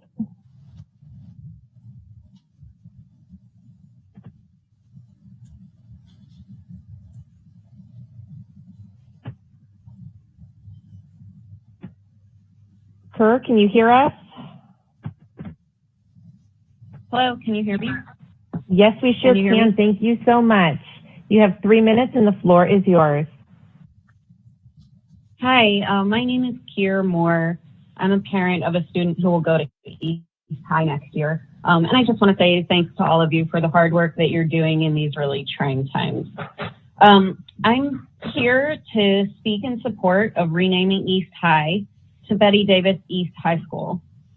ASD committed in 2019 to renaming a school after Senator Betty Davis. Rather than rushing through this decision hastily, I'd like to ask you to deeply consider what this could mean to the Black community in Anchorage by creating an inclusive and fair process for assessing support for this. If we want racial equity in our schools, we have to be bold. It isn't easy, and we shouldn't be looking for easy solutions like naming a smaller school after Senator Davis or making micro gestures of inclusivity to stay away from anything that draws attention from those who are unwilling to contemplate and consider the importance, the weight, and the fair share of pride this for Black students and Black people in Anchorage. Thank you. Thank you so much.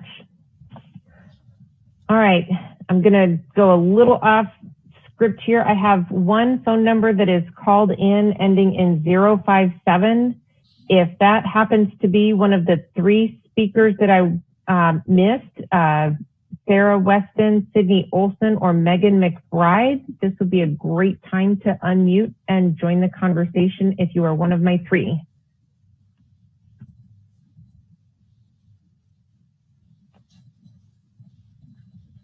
Okay, well, I wanted to give an opportunity to that phone number. We'll go ahead and check back in with these three folks if they call in for possibly the second public testimony after that list is done. Would encourage all board members to make sure you've had the opportunity if you haven't, and certainly the public can go out and see all of the written public testimony that is attached to our agenda that has been submitted up until 2 p.m. today. Next up in our agenda is the superintendent update. And at this time, I would like to turn it over to Dr. Bishop. Thank you, Madam President. There's three items that we will be covering today for the report, and I will have some assistance with that.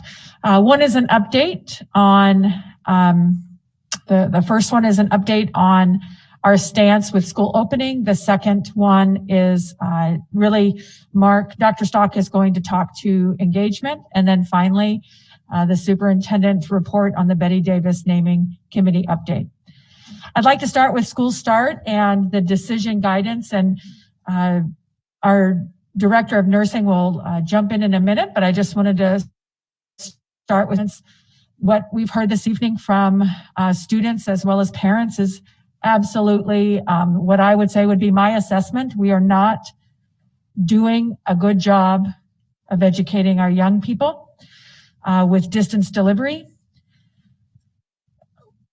The decision that was made last Monday was based off of being in the highest risk category, but there is no surprise that this summer when we were in the medium risk, as well as when we utilized the new CDC guidelines, there was immense pushback internally to this decision. The mission of our school district is to prepare all students for success. We are not meeting that mission.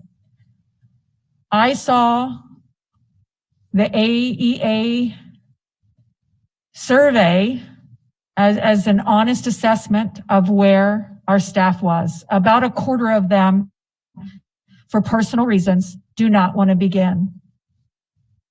The 76% or so that either had some trepidation or none at all, I see that as favorable. I enter the community organizations that I partake in, whether it's the store, a gas station, a doctor's appointment, this office, with my own trepidation every day, which ensures my safety. I remember to wear my mask. I practice the social distancing. I wash my hands, use, sanitizer. When I'm with someone whose mask slips, I kind of gesture to be sure to get that up. Being laissez-faire is not what we're asking for. What we're asking for is to meet our mission for children.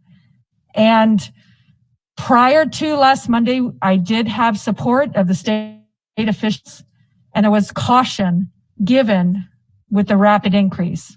Hence, the postponement was made. But ASD will never, because of our location in the largest city and close proximity, will not find ourselves in a medium risk, at least for a year, I would suspect. We cannot wait a year to educate our children in buildings.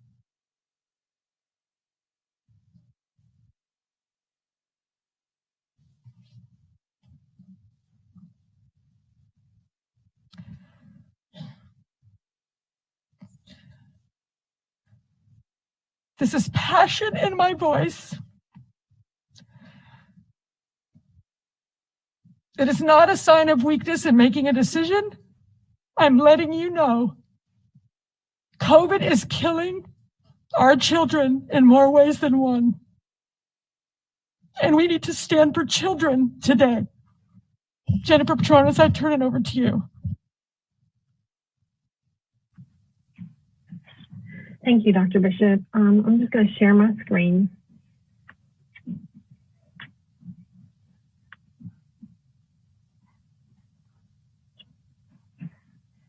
All right, through the board president to members of the board. As you all know, on the 15th of September, ASD adopted the new CDC indicators and thresholds for the risk of transmission in schools.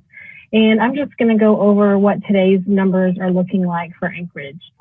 As you can see, our case rate today is 340, which puts us in the highest risk, which also indicates that we're in an upward trend in our community. The percentage of positive cases is holding steady between the 3 to 5% range at 4.3. We've also increased testing capabilities, and we, in the last 14 days, have tested about 23,000 people in Anchorage, which is really good. And we're actually number one in the United States in our testing capabilities, which is actually a good thing.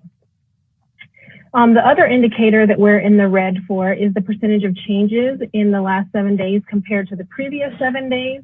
And we're in the red at 13.2%, which indicates that we're in an acceleration phase for COVID in our community. And then looking at the bed numbers for both inpatient and ICU beds, we've remained pretty much the same, and also with our percentage of individuals that are COVID positive in our hospitals. I think it's really important that all community members take action to not only protect themselves, but also protect others so that we can decrease the spread of COVID in our community. As this meeting was going earlier, I got an email from the state that indicated that our production number in Alaska, or our R0, is 1.03. And anything over the number 1 indicates that we have a high epidemic spread in our community. So our goal is always to be under 1 for that R0, or that reproduction number. Right now we have 4,000 active cases in all of Alaska, and we're just working hard to get all those people back healthy and just attempt to mitigate the risk in our community. And that concludes my update. Thank you, Jennifer Petronis, and I want to apologize for my passion. I appreciate that update. And now for the second part of our report. We have some information from Dr. Stock in regard to engagement data. This was a request from the board, and we hope to continue monitoring this. But Dr. Stock is going to share some of our struggles presently with this, but how we look to report to the board. Thank you. Thank you, Dr. Bishop. So what I'd like to do tonight is just share with the board what the data collection pieces are that are currently underway. And we don't have the data to share with you tonight because it has to get vetted and looked at by our leadership teams, and we have to sort through a number of issues with regards to how we collect it, make sure that we've got exactly what we want. But here are the collections that are currently underway. Last year, you remember, we did a lot with engagement, and we did things like measure the amount of students in terms of logins. We have significant numbers now that everything's in remote and they're using different platforms. We have to go through the K through 6, which is the Calvert program, and sort through all the login pieces for Calvert. We've got Apex and running in grades 6 through 12. So we have to look through that. And then of course our face-to-face, when we're in face-to-face or currently remote, those teachers are all using the Canvas platforms. So we have to sort through all that. In addition, we're finding out that the login data, there's a lot of families that go in, like say in the elementary, and they'll go in through another program called Clever, and they can bypass the Canvas, and therefore we have to track a lot of different pieces to give you what we're hoping is accurate information with regards to logins. What I can say, without giving numbers, is that I'm pretty confident that our overall login rates are higher than they were in the spring, and that we're getting closer and closer to getting all those pieces taken care of. There's still families with connectivity issues that are still struggling to get those internet connectivity pieces resolved. But what we're looking into attendance and engagement. And I want to point out that attendance is a little different. So comparing apples to apples is a challenge, because in a current remote environment, attendance is a bit more broadly constituted in terms of students who may miss the morning Zoom meeting, but then they watch the video and then they turn in all their assignments and they get everything done and then get coded as present. And so, but we will share with you the overall attendance rate, all of the student groups that we track, and then of course all the grade levels. We're also looking at all the grades and student marks in both with student groups, and of course then doing some comparison with the marks for ASD virtual, and that would be both the K through 6 and the 6 through 12, and also share with you the marks as far as the students in ASD at school or the remote instruction. So that's all underway. And as soon as I'm able to get that vetted and share it with Cabinet on Monday, at our next board meeting, we'll do a full report. And that's all I had. Thank you, Dr. Stock. Things can never just be easy, can they? Darn it. All right. The last report is the Betty Davis Naming Project update, and I wanted to provide an opportunity for the board to really ask additional questions in addition to the written report presented. And I would like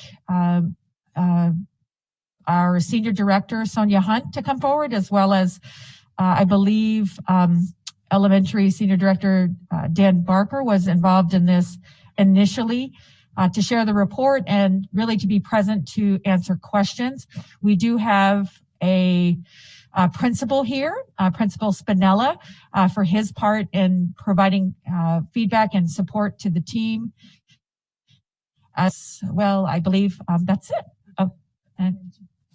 And Diane Tinkle, there you are. I see you. Hello, you can wave. Hi, and Diane Tinkle Opitz, thank you for being present as well, the principal of Fairview.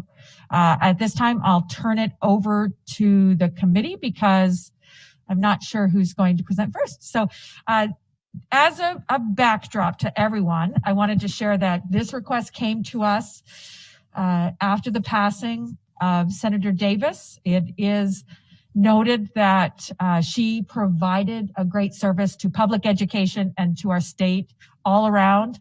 And we are delighted and believe that she should be memorialized in a school name. We absolutely support that. And the 3 names that were considered actually were recommendation from the city at the time. At the time that the board received the request was for this building to be renamed.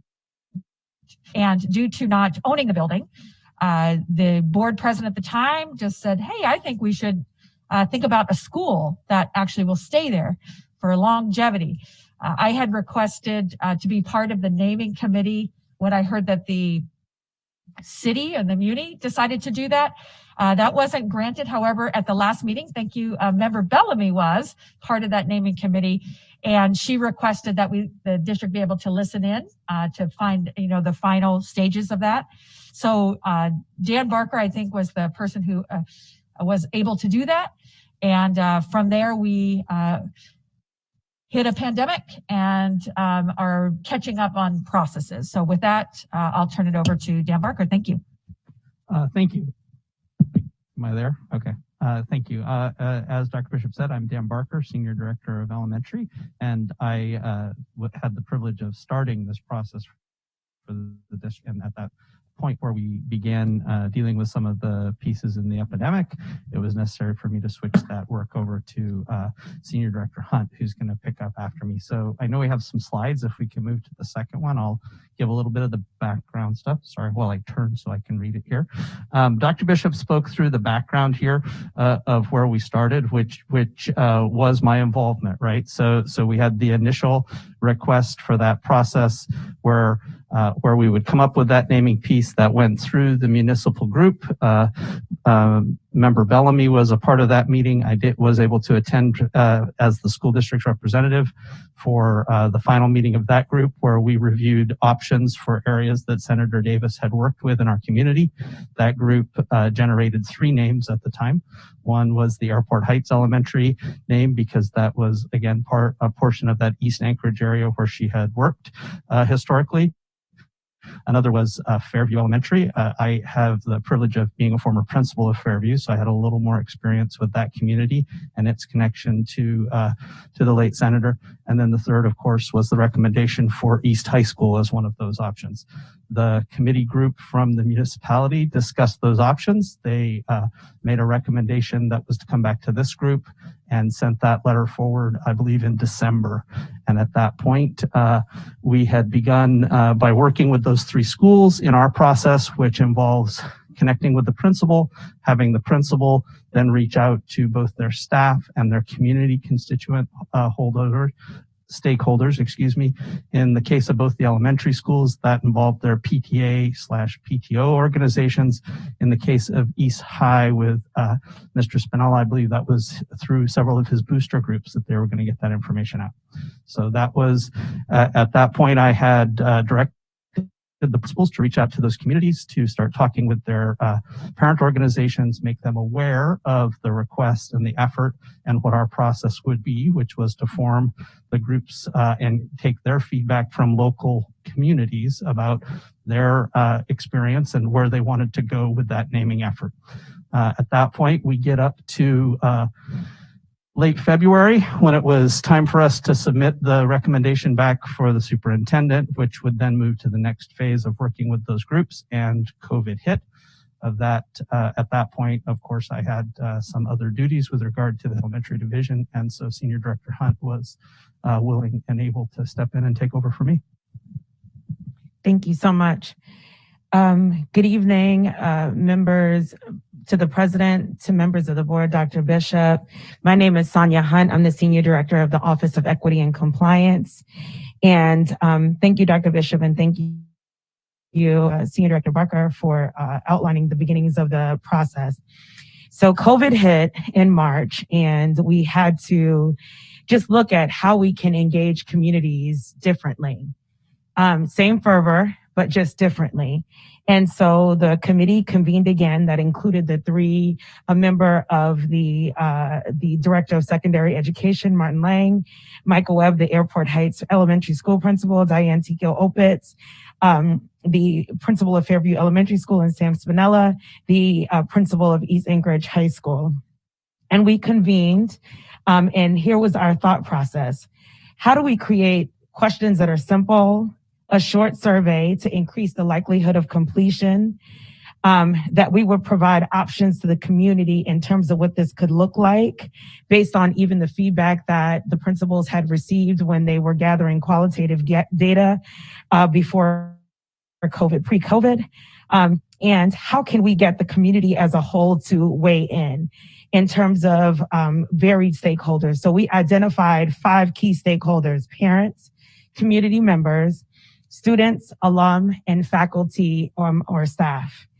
And the survey was circulated starting August 28th and commencing or completed by September 12th. So more than 2 weeks, about 2 weeks of circulation within the communities.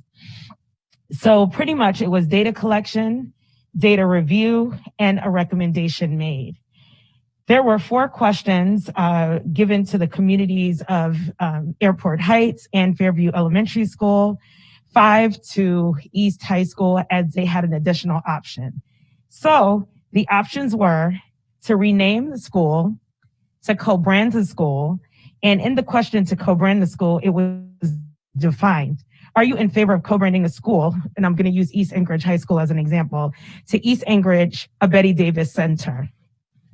The third option for East High School, because they had an additional option, was the auditorium. And so the question read, as another option, are you in favor of naming the auditorium after the late Alaska State Senator Betty Davis? And so we received responses from all three surveys, East High School being the largest group of participants, which numbered at 1,645 participants.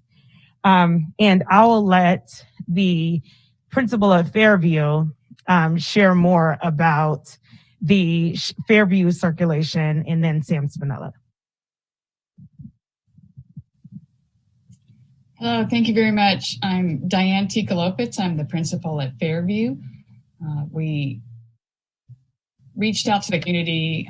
The survey was sent out to our school body, as well as a couple of the local church groups, Facebook, and we had also the staff responding.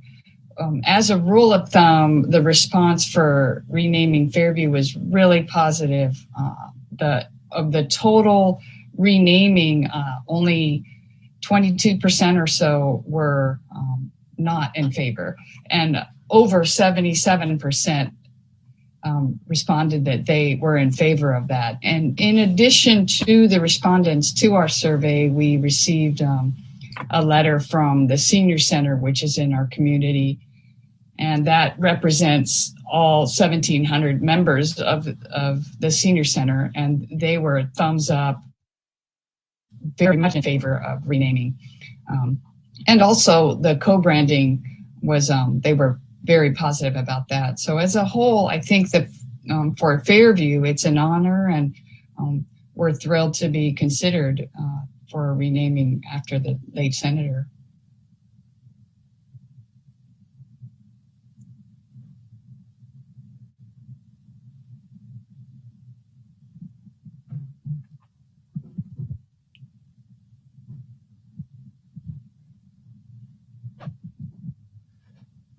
Thank you. I'm Sam Spinella, the principal of East Anchorage High School. The way we distributed this survey was through our East Anchorage website. We did a survey that was sent out through our Blackboard to our parents and to our students. We also use book. We have a Facebook page that's sent out to the community.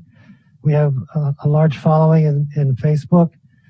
And we had connections with different alumni groups that we sent the survey out to. And then those are the groups that we sent and we used a reference to. Do you want me to give the results? Did we give the results? Okay, the role of the responses that we had were over 1,600 responses, and that I believe there were 84% of the students, 84% renaming said no, and 15% said yes. The co-branding of the school, 78% said no, and 22% said yes. Naming of the auditorium or the theater was 29% no and 70% yes. Thank you. And a part of the survey I failed to mention is that it was open-ended for people to give their reasons for not wanting to rename the school. And for Fairview, for Airport Heights, some of the themes were it being centered on an option being East High School or the neighborhood history not being in alignment with the renaming.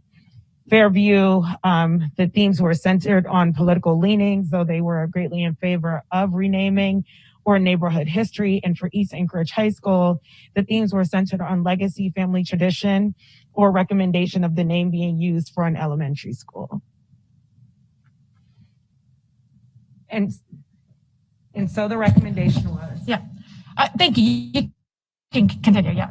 Okay, so the recommendation of the committee was that it is the recommendation of the Betty Davis Facility Naming Committee to rename Fairview Elementary School and the auditorium at East Anchorage High School into the Betty Davis Elementary School and Betty Davis Auditorium of East Anchorage High School, respectively. Thank you. And thank you. I would like to add in regard to, the naming of the schools and facilities in regard to community input. The intent of the policy is to ensure that community is involved, and whether the struggle was a member. And so due to COVID and having to adjust and do things differently, we used electronics similar to how we're doing lots of things now in order to get the feedback. And certainly we did receive the feedback in regard to folks were thinking about it. So I support the recommendation and leave that to the board for its discussion and determination. Thank you. Thank you. And if there's no questions, then we're complete. Not sure about. All right, I've got one hand raised in the queue so far. Member Mitchell. Yeah, thank you for the work on this. A couple questions. I'm curious. I know that the policy, you may have just addressed this, but I know that the policy discusses having 5 citizens from the community to be on the committee, and I'm wondering who they were, if we had 5 citizens on the committee, or if not, why we didn't do that. And I'm also wondering, I know that the Fairview community is interested in naming, potentially renaming Fairview Elementary after another, as we heard earlier, the first African-American teacher. And I'm wondering from the principal of Fairview, if that's something that hadn't reached her attention, or she thinks that's not as appropriate, because it seems like that was kind of the will of that community, the direction they were going there. And in terms of the poll that you guys sent out, I'm curious, I know you allowed an opportunity for people who are opposed to the name change at their particular school to put why they were opposed. I'm wondering why we didn't allow people who were in favor to, why we didn't allow them to say why they were in favor of it. So yeah, those are just some questions I have about the process. To the president, to members of the board, to member Mitchell. So the format of the committee decided on a broader outreach strategy to engage various citizens of the community.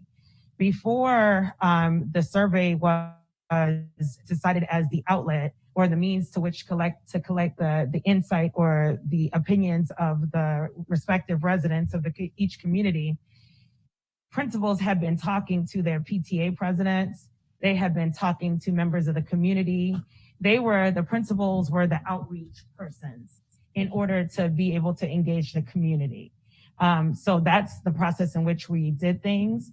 I want to make sure that I'm answering your second question. Your second question, can you say that again? I'm sorry. I think it was in regard to Principal Diane Tickle-Opitz in regard to the other naming, which came up as a result of this. So. Okay, so I can let Principal Tickle-Opitz answer. I will start by saying that we were unaware until basically late last week that was even a consideration by the Fairview community. The 3 options came from the municipalities committee. And so at that time, they were Airport Heights, Fairview Elementary, Airport Heights and Fairview Elementary Schools, and East Anchorage High School. And Member Bellamy, I'm not sure who was on the citizens who were on that original committee. Okay, it was Celeste Hodge-Groden, Diane Kaplan from Rasmussen, Gail Pop, and Felix Rivera, although and Felix Rivera from the Assembly. And I'm missing somebody. But myself. And then the recommendations came to us from that. And that is correct. Although the recommendations were in priority order, and that order was East, Fairview, Airport Heights. And I can't find the memo because they sent it back, but it was in priority order. There was a priority in terms of the naming.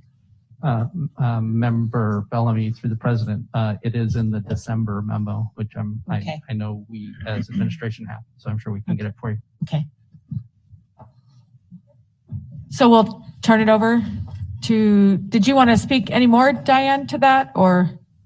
Yes, I just mirror what Ms. Hunt said, that we just weren't aware of anyone else or any other considerations for renaming Fairview.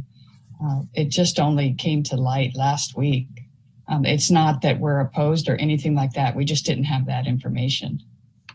Thank you. And then the last question was, when you receive a no and they had to explain it.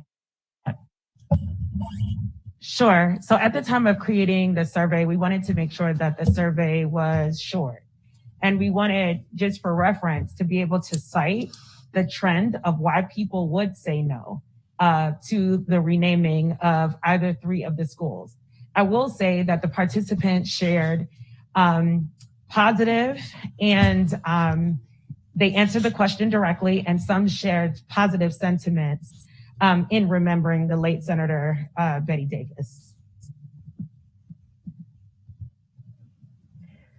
Thank you. Next up in the queue, I have Board Member Bellamy. So I did want to mention a couple of things. Thank you. One was that there was a priority in the recommendations that came from the Muni. When the superintendent spoke to each of us last week, there were a couple of, and there's a historical piece that gave me a bit of thought relative to East having a name already attached to it, like just like we have Service Handshoe, Bartlett Baggage. Though, back in the day, we were building huge monster facilities, and eventually we broke them apart. So, so that historical piece did give me pause, because I mentioned to the superintendent that I had forgotten about that in terms of history. But Benny Benson has now since moved to its own location as a facility. So how much of that, if anything, did it play into the process of the historical significance of Benny Benson being already attached to East High School? Or was it? Thank you. To the president, to the members, to Member Bellamy. So Principal Sam Spinella did bring that up, that there were he found old maps of the school that called it East Benson High School. We did some further research, and what we found was that there were with the original intention to blend the high school and the middle school, the portion that would have been the middle school was named Benson, right? That portion of the school. The other portion was named East Anchorage High School. Okay, so are we currently using anything relative to Benson at East High School? Then I can answer that, because we looked in CPNC as well. There are hallways. It's the Benson wing where that is. So they internally call that, students know that that's the Benson wing, but there isn't presently an official name of East Benson High School. Okay. It's the Benson wing. And it was, of course, the Benson Middle School, as you suggested. Mm-hmm. So I guess my wonder, I guess, is I understood that there were 3 recommendations from the city, and I guess I just don't quite get why we did not do. I know why we didn't, because it's only I see Betty's work as impactful for the city of Anchorage, not just 3 schools. But since those 3 schools were recommended, it just seems to me like we should have somehow done a broader survey, because it is apparent through the testimony that members in our community and they are not all Black people. They are members in the community who are concerned and who have not been given a voice other than through testimony. So, I mean, I live between East and Airport Heights. My son is an alumni. I know he didn't get a survey. He didn't see the survey, but he doesn't visit the East High School website. So how would people get the survey if I'm just trying to figure out how broad was the survey? And my other question is, before we got the information, almost before, at the same time we as a board received the information from Dr. Bishop, there was a newspaper article which I don't know how it happened, but it gave a whole different view than what the superintendent presented. Because to be quite frank, when I talked to the superintendent, we talked about the historical significance. I said to her, seems like a reasonable compromise. Now, in looking at the entire process, I'm just not sure. I don't know that we did our due diligence in terms of hearing from people. And I know it's COVID. I know it's difficult. And our priority has to be to get kids back in school. This is not the thing that I want it to be tripped up on. But at the same time, I just think that I'm sure Fairview would want Betty. I'm sure. I mean, that's not a doubt. But that doesn't reflect, I don't think that reflects what the community is wanting. And when we look at, however we look at this, however we get through it, it's going to be very impactful. Not to deny Fairview, but to hear the voices of this community. And so, yes, there is a recommendation. I feel different about the recommendation today, only because there are so many. If you look, there's 95 emails in the box right now, in our email box right now. Half of those are on naming. So anyway, I don't have the answer, but I would have wished that we had done a more comprehensive citywide kind of thing. I found out about the survey on September 10th, I think it was. So anyway. To the president, to the board, to Member Bellamy, thank you so much for your reflections on this. I will say that the survey, for example, I'll use this as an example. East High School has over 2,300 likes on their Facebook page. When the survey was posted, literally the response rate was actually better than district-wide surveys that we typically get, and having almost 2,000 responses. I do think that as any process, there are always reflections of things that could have been done differently. I will say that during COVID times, this was a way to provide community input, or to give access to the community to a survey in the safety of people's homes, mm-hmm. right? Where they can complete it and they can share it. I do know that, 1,645 is a lot. It's substantial. That's almost the population of the high school itself, if not greater. And so what we found from East High School, the persons that responded, again, we gave 3 options: to rename, to co-brand, and we even gave an example of what that co-branding could look like: East Anchorage High School, a Betty Davis Center, in the question itself. And the third option of naming the auditorium. And so of that survey, what we found was, of the 1,645 responses, 7.2% were parents, 8% were community members, 18.8% were students, 49.7% were alum, and 6.3% were faculty or staff.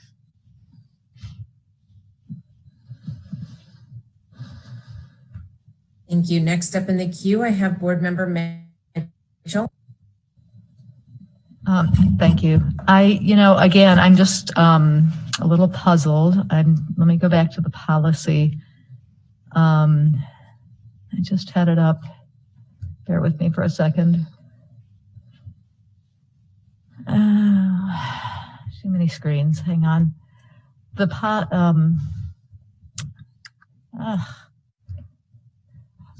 you want me to read it? Pardon me?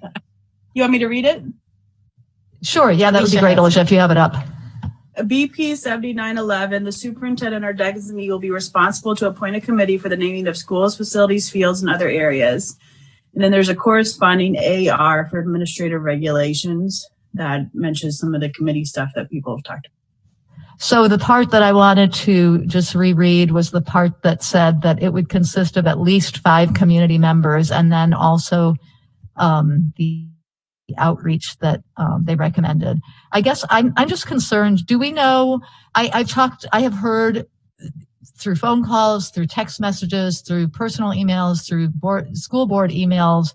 I've heard from so many East alumni who said they did not know, they didn't get the survey, they didn't know about this. They completely support naming East High School after Betty. In my mind, it's the thing that makes the most sense. I guess I'm wondering, the policy is so clear that it should be at least 5 community members, and having 3 principals is not the same as having 5 community members. And then I'm wondering, did we go to community councils? I know it mentioned going to a church. What other community outreach? Alicia, if you have that in front of you, can you read again to me or to everybody? Sure. So you're talking about the AR. So the committee, so this is the administration regulation, which is not board policy. It's how board policy is effectuated. The part you're talking about, the board policy in front of you? That's what I have the board policy, but the AR is what you're saying. So the AR says the committee will include a central office administrator as chairperson and a principal and at least 5 other citizens in the community. And then it says citizen, board members, students, PTAs, or other parent groups, school personnel, community councils, and community members at large may submit names for consideration by this committee. And then the superintendent will make the final recommendation to the board. So, and thank you. You're absolutely right. I was getting confused between the policy and the AR. Correct. And we'll take responsibility for the AR in the COVID times in regard to and especially since it wasn't one school in one place. It was 3 schools that were recommended to us. To be fair, we wanted each of those schools to be represented by the community group, and that's how we started it. They were getting names at the time COVID hit. How do we engage our community? The intent of that is to ensure that community engagement happens. I support how we enabled community engagement to happen. And there is a lot of emotion. Senator Davis deserves recognition, absolutely, for her service. I would say and share, after the same article, Ms. Bellamy, that you saw, my name was in there. So hundreds of emails came directly to me and not to the board. And they were, I would say, the opposite of the ones that are coming now. They were not in favor. And I've asked to have those for the board to see. This is emotional because of the time, but it is, again, the process was built around responding to a timeline for which I think 3 times in public, myself as well as this board were addressed by the Black Caucus for not going fast enough in selecting it.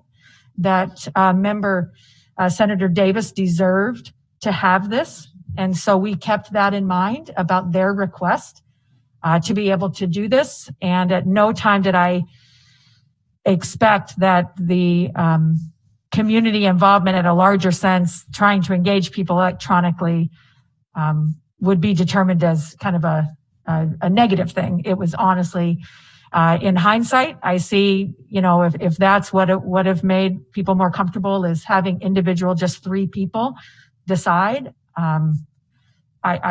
I missed that one. I really thought that it would be more engaging to hear from the greater community. And as far as you had a good question about what are those things in Facebook and listed alumni remind, I don't Can you speak to those? I think that was also a good question that was asked. I don't really know some of those. I'm sorry, can you repeat that? What? The engagement, that's the question about, it's the flaws really are people feeling, well, I didn't have a say, even though the response rate was pretty high considering surveys that our district gives. But I guess the thing is, when we publicly put it on East Anchorage High School Facebook page, which has a big following, and then we had some contacts with some alumni groups that would also sending that out. So I'm sure there would be some people that would not be connected in some way or another or hear about that. We had several people that were hearing about it and following it, and also getting the survey by different ways. I had several people contact me to get the survey, and we were able to get it out that way as well. Can I just ask Dr. Bishop, when you say you got people, a lot of emails, and half of them were against the recommendation of Fairview, they were against East, what were they against after reading that article? It was more than half. The majority that I received were requesting, similar to how the board has in your inbox, to not name East High School. So basically they were responding to the article and saying they supported the Fairview recommendation that the committee had come up with? No, they didn't necessarily say they supported Fairview. That's correct. They did not say, I support Fairview, the specific ones, and I can get them, but the majority they were not in support of renaming their high school. And the majority were alumni, but I could go back. I just asked Janet to assist me, my assistant, to assist me in getting that to the board for your review. But then they started coming into the board as well, all board members, not just me. So then I didn't. But it's a shame what's happening because I know that Member Davis wouldn't want controversy. She's very sharp and knew what in my recollection of just working with her, that I wish, hindsight's 2020, but the COVID-19 had more impacts than we think. And but I have a strong support that the process, your policy was followed, and it looked different in the AR because the times were different. Had we not received the outpouring of responses, when we send a request out district-wide to the community and to all of our students and their parents on budget, we usually get about 4,500. And so I kind of gauged that, wow, almost 1,700 or maybe 1,650 said something. I thought that was a good response. And then I wanted to know, well, were they present people in the school now? Did they actually reach beyond the school? And that was my first question and looking at the data. And they actually were more outside of the school than they were in the school, people that were associated at one time. And so in looking at those supporting details of the data, while it didn't mirror the request of the municipality to have that be first, there was still support. And I was happy that Fairview, their responses came back overwhelmingly positive. Well, and I guess, again, without, seeing those things, East High School, a Betty Davis campus or facility is an odd name. Is that what they were reacting to, or were they reacting to the Betty Davis East High School? And what reasons, from an educational perspective, it just makes so much sense to attach. That was, it just, having her name attached to our most diverse high school makes so much sense to me. I guess I'm curious, what was their opposition to it? Did they feel that, Member Mitchell, I don't think we'll ever get to your specific questions in detail because they didn't share it. They just said they opposed it and that was it. No, they shared, right. She gave you the information about when, if not, what were the reasons. Mm-hmm. And they were that they didn't want to lose the East identity. was the primary reason I think that we saw, wasn't it? And if you, I mean, to me, Betty did, I don't know. I mean, I think it's difficult because of the way it was presented in the poll was a little bit, I don't think it ever proposed the Betty Davis East High School as an option, which retains that East identity. So you know. All right, Member Mitchell, I'm going to go ahead. I've got another board member with their hand up. Member Hildy. Thank you. Yeah, I appreciate the process and discussion on the process. You know, as a board, we'll be able to pull it from non-action. If we want to amend something, we can do that. I think it's important to note, you know, one person did write in about the history of East Anchorage Thunderbirds as Indigenous culture and that those strong ties to people there already. So when we look at, you know, this whole process is a little unusual in the first place. We could say we want to rename a school to honor a diverse student population. We would cast a very broad net. We chose to do something differently for very good reasons, but it's very unique. The AR isn't really written for this situation.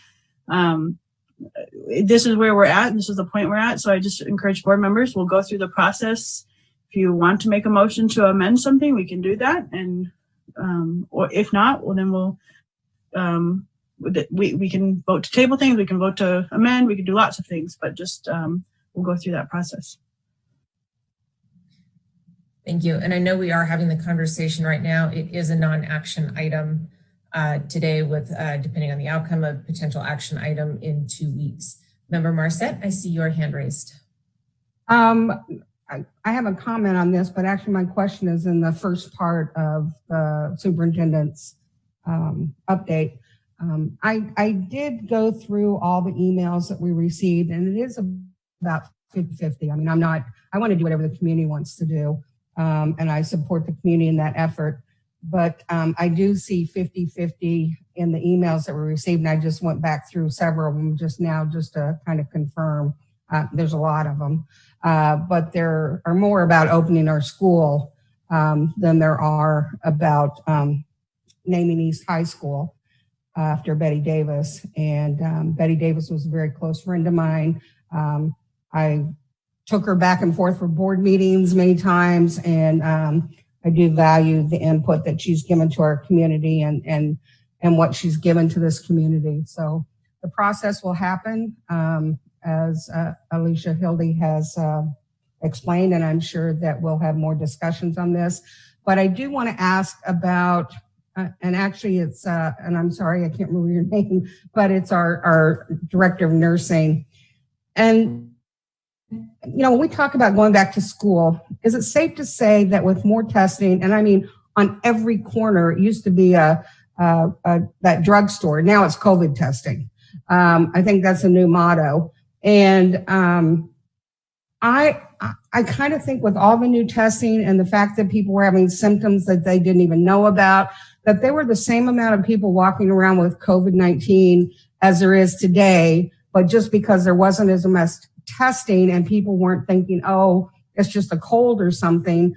Is that an accurate statement? Through the board president to Member Marcette, since I don't have that data, I can't say for sure, but we definitely have increased our testing capability significantly since July.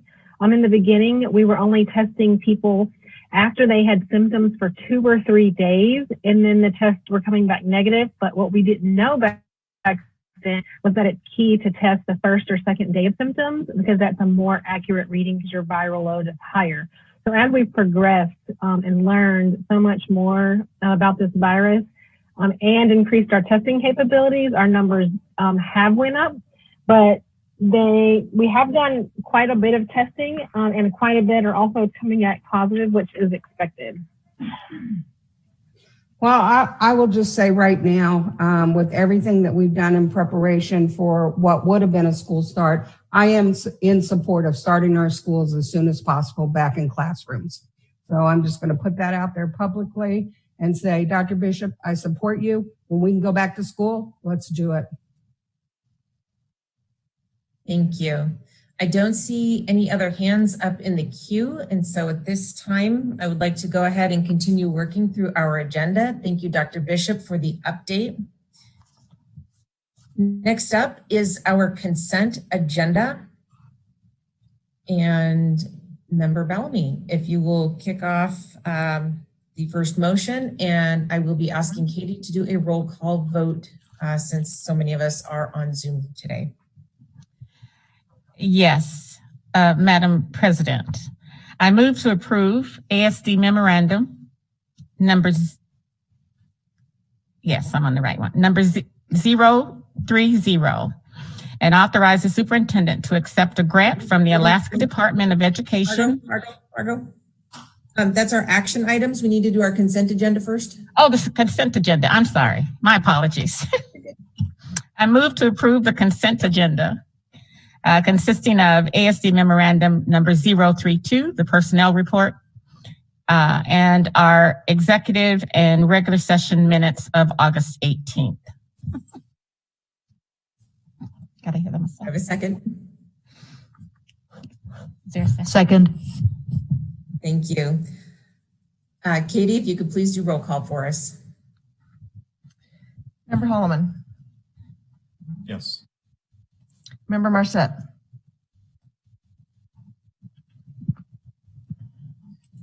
She's thumbs up. Member Mitchell. Yes. President Michaelis. Yes. Vice President Bellamy. Yes. Member Donnelly. Yes. Member Hildy. Yes.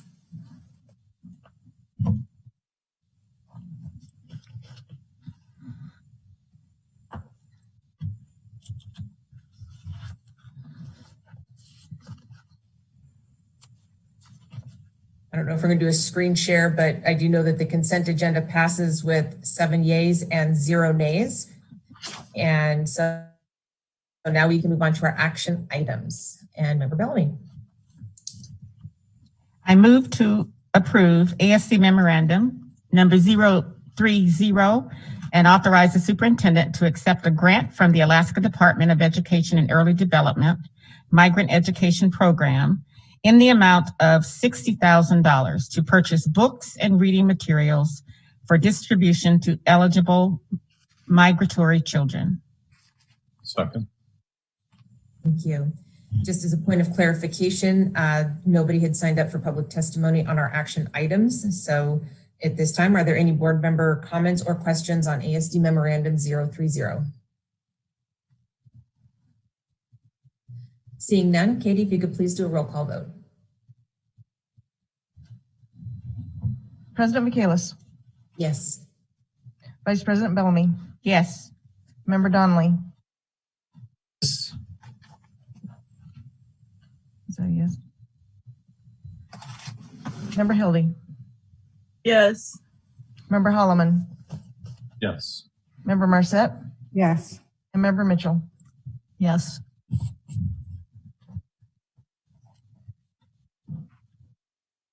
ASD memorandum number 030 passes with 7 yeas and 0 nays. Next up. I move to approve ASC memorandum 029, the selection of Bezic Dursk Sizer Incorporated, DBA BDS Architects as the designer of record for the East High School Earthquake Repairs Project, and authorize the superintendent to enter into a contract with BDS Architects for professional services in the amount of $174,097 for the purpose of a full building survey, field verification, and prioritization of all potential scope items. Second. Thank you. Do any board members have any questions or comments on ASD memorandum 029?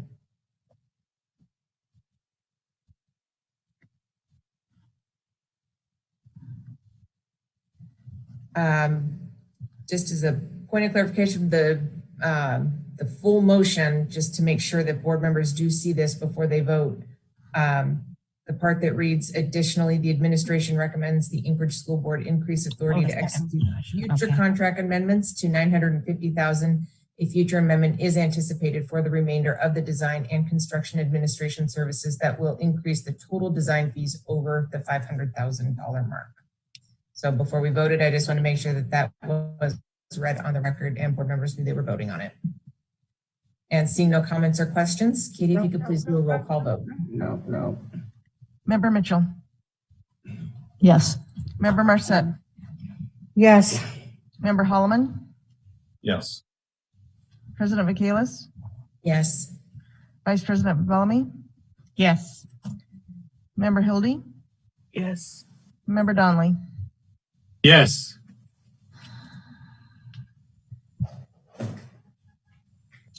ASD memorandum number 029 passes with 7 yeas and 0 nays. And next up. Next item. I move to approve ASD memorandum number 031 and authorize the award of a term contract for the purchase of fleet fuel services for the district's use to Holiday Station Stores, LLC for the period October 31st, 2020 through July 31st, 2022, with 2 additional 1-year renewal option periods, with an estimated district-wide annual usage of $546,000 for each fiscal year. Second. Thank you. Are there any board member comments or questions on ASD memorandum 031? Not seeing any. Katie, if you could please do a roll call vote. Member Holloman. Yes. Member Marset. Yes. Member Mitchell. Yes. President Michaelis. Yes. Vice President Bellamy. Yes. Member Donnelly. Yes. Member Hildy. Yes.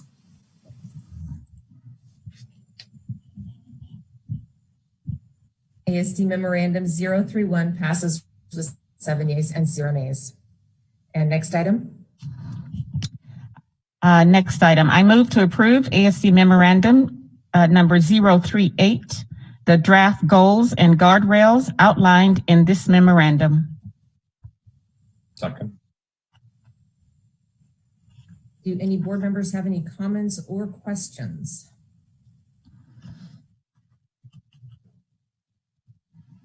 Member Hildy? I'll just comment that this is our draft goals to go back out to the community. Member Marsette's been working on this with her committee. So we welcome community feedback on these, and they can be changed, revised, or tweaked. I look forward to this process. Thank you. Not seeing any other board members. Katie, if you could please, Member Marset. Sorry, I'm not quick enough. I just want to say ditto, Alicia. All right. Katie, if you could please do a roll call vote. Vice President Bellamy. Yes. Member Donnelly. Yes. Member Mitchell. Yes. Member Marset. Yes. President Michaelis. Yes.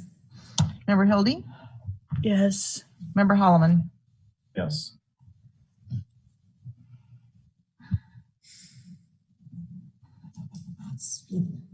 ASD memorandum 038 passes with 7 yeas and 0 nays. On to the community. All right.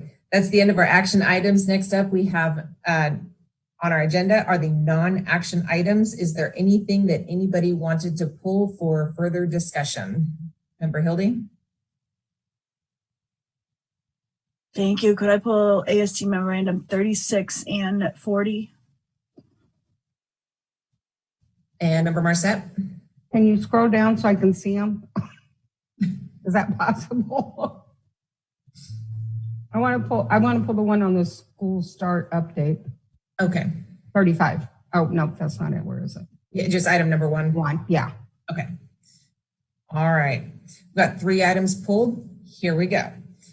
We'll go ahead and start it off with the ASD School Start 2021 Task Force update. And Star, you pulled it, so I'll let you start.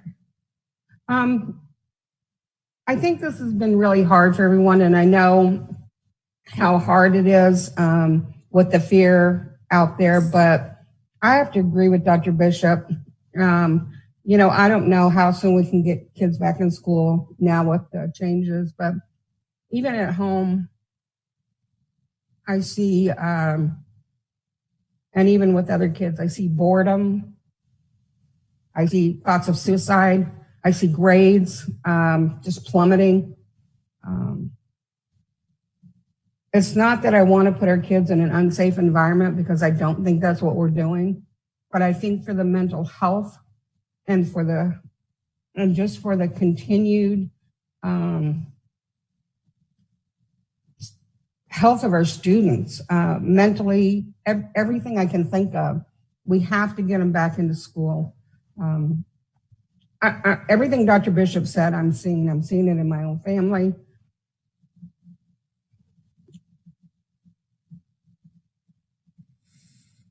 I just hope that when the time comes, that the board will really consider how this is impacting our students. And yes, we want them to be safe. And I believe we're doing all of that and above. And there's other schools doing this, and we can get our kids back in school. And I think we have to look at the long-term effects of this. And it's not that I don't,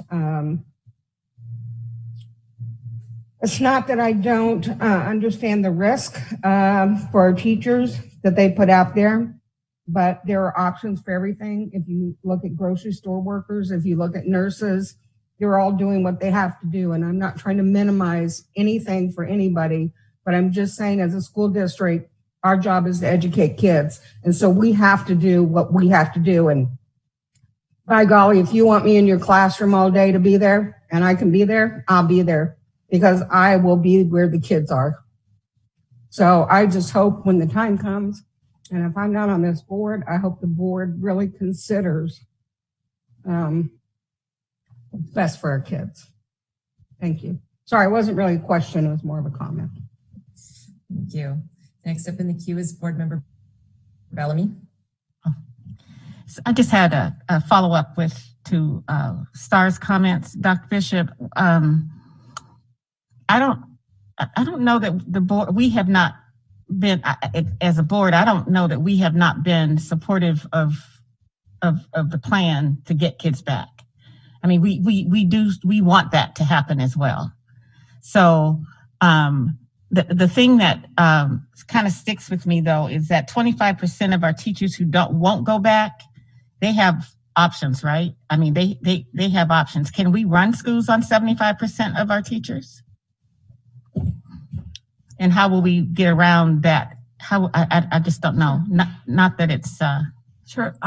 That's a good question through the president to Member Bellamy. We are one of our groups is to have contingencies for not only substitutes but also reassignments of people who certificated who would go to classrooms and teach. So we're doing our due diligence that meeting the classroom need in the classroom is priority over other things and in the district, and we're working to solve that. I don't know that 24% of people will choose that option today. Mm-hmm. I mean, you know, they might have chosen before. We've shared the numbers in regard to we have had members who took retirement before they thought, you know, because they didn't want to go back, honored those, as well as anyone who didn't feel like they could go back to work. And I would like, Matt Tiefer, could you speak to that in regard to those that request when we do go back not to work? Can you just share that? Yes, thanks, Dr. Bishop. Through the president, the question has been raised by the Teachers Association what the district's response would be with respect to a mid-year resignation, specifically whether there'd be action taken on a breach of contract claim to the Professional Teaching Practices Commission.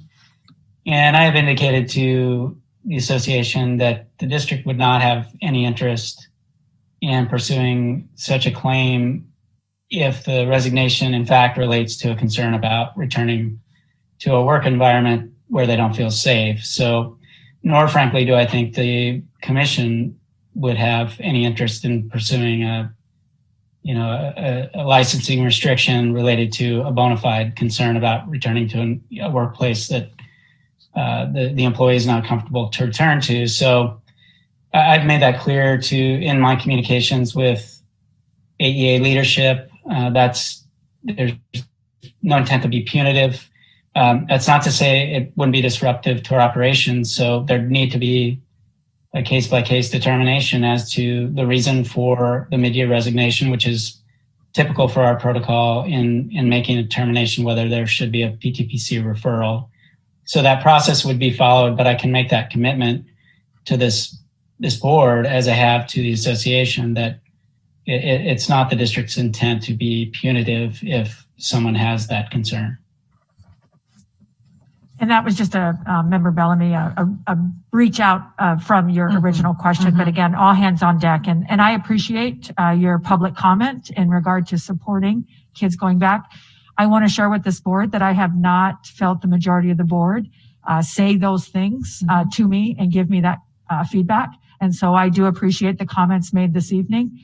This is serious. We do have information about our children and their predicaments. And it's FERPA information, it's HEPA information, but I can tell you that I believe kids will be better served in our schools, knowing at this time that the mitigation and the science behind that is more of a factor to our medical experts, that the masks, the distance, the hand washing, and the routine. I would not say that it's easy and that it's going to be easy. We've found, and we do have children in schools now. We're doing our reading program, and we found as well with our sports that it takes a constant reminder of everyone to create a habit. And we know that even when we try to change our own habits, it's work to do that. But it's work that is well worth the benefits to children. And we want to support teachers in those efforts.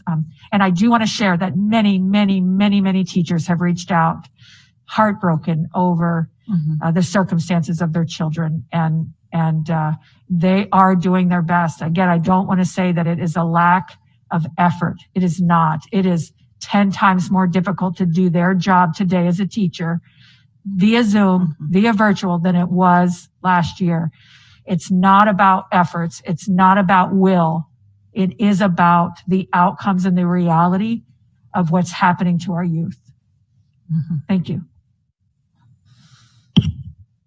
Next up in the queue, I have Board Member Hildy. Thank you. I just wanted to echo some of what Member Marstad had said. And, nobody has said, just go back to school and ignore science. Nobody's done that at any point. I want to thank the superintendent for working so closely with our state and local health authorities, always being right at the front of ever-changing data and new research that's coming out. This is an evolving pandemic, but the impacts on children, right? A child dying from COVID is not worse than a child dying from other harms that we're not imagining are happening, but that we know are happening, that you can't talk about for various reasons. But children are suffering in Anchorage, and we don't get to compartmentalize all of that. It has to be a holistic consideration and keeping true to our mission, right? Why do we have schools? We are to educate children. If we're in school, that's what should be happening. And as a board, that's our responsibility to monitor that. So I thank the superintendent for her work on that.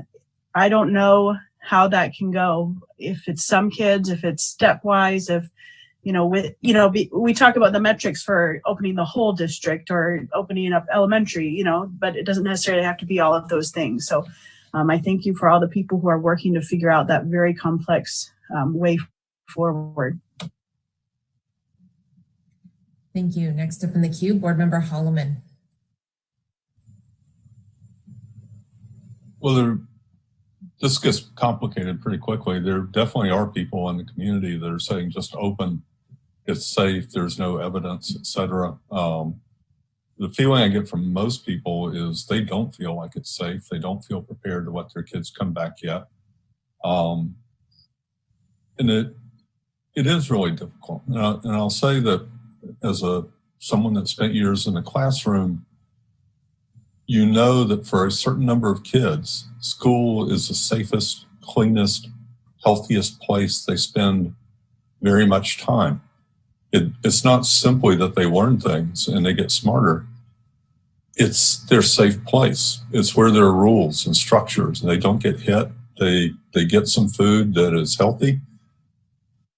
For a lot of kids, it's a real bonus to be there in so many ways, and for other kids, not. There's no doubt in my mind that there are children in this town suffering because of bad conditions at home, and there's no way to know the exact number of that. But at the same time, we also have seen where COVID can be like a wildfire.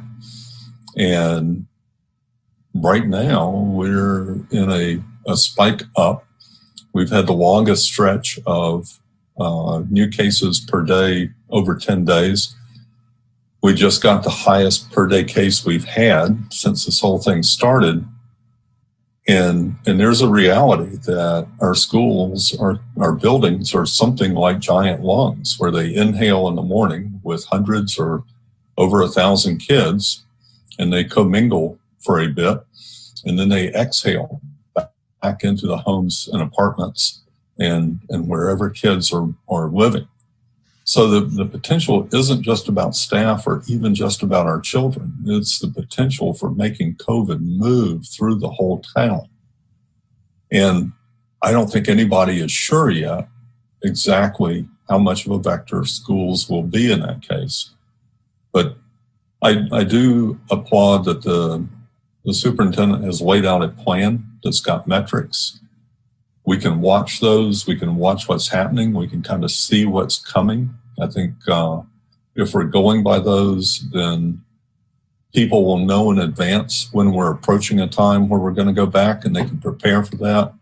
And I think that's as important as anything else, that we can't just suddenly say 2 weeks off, we're good, and we have to be prepared to back away. We had a plan 2 times based on metrics. Both times what was happening in the community derailed that. Everybody wants this to be over. I'd like to go see my mother. I'd like to go see my wife. I'd like to be able to spend time with my son, but our bubbles aren't normally enmeshed, so we stay apart from each other to that degree so that one of us doesn't transfer it to the other. This is hard on everybody, but it would still be hard on everybody if we were back in school and kids started getting sick. It would actually be worse. So I would urge, we want kids back as soon as we can do it in a reasonable way, and it won't be risk-free. It won't be risk-free for kids, and it won't be risk-free for adults. No one's saying we wait until that happens, but we do have metrics out there, and I do hope we stick to them because they're based on logic. They're based on looking at what happens to too many people too close together when there's so many cases in the community. And it will be hard, but I do hope we stick to it. I do hope we look at ways of bringing groups, small groups, back into the schools like we're doing with the reading groups.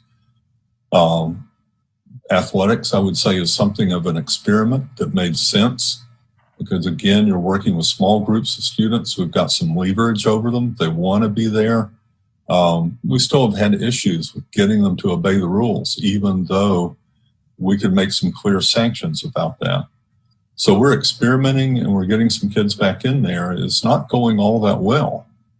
It's going pretty well, but bringing a large number of kids back into the school building on a daily basis, to me right at the moment, this looks like a bridge too far when things are clearly out of control in Anchorage right now. So I hope we stick to the plan we've got. And stay strong with it. Thank you.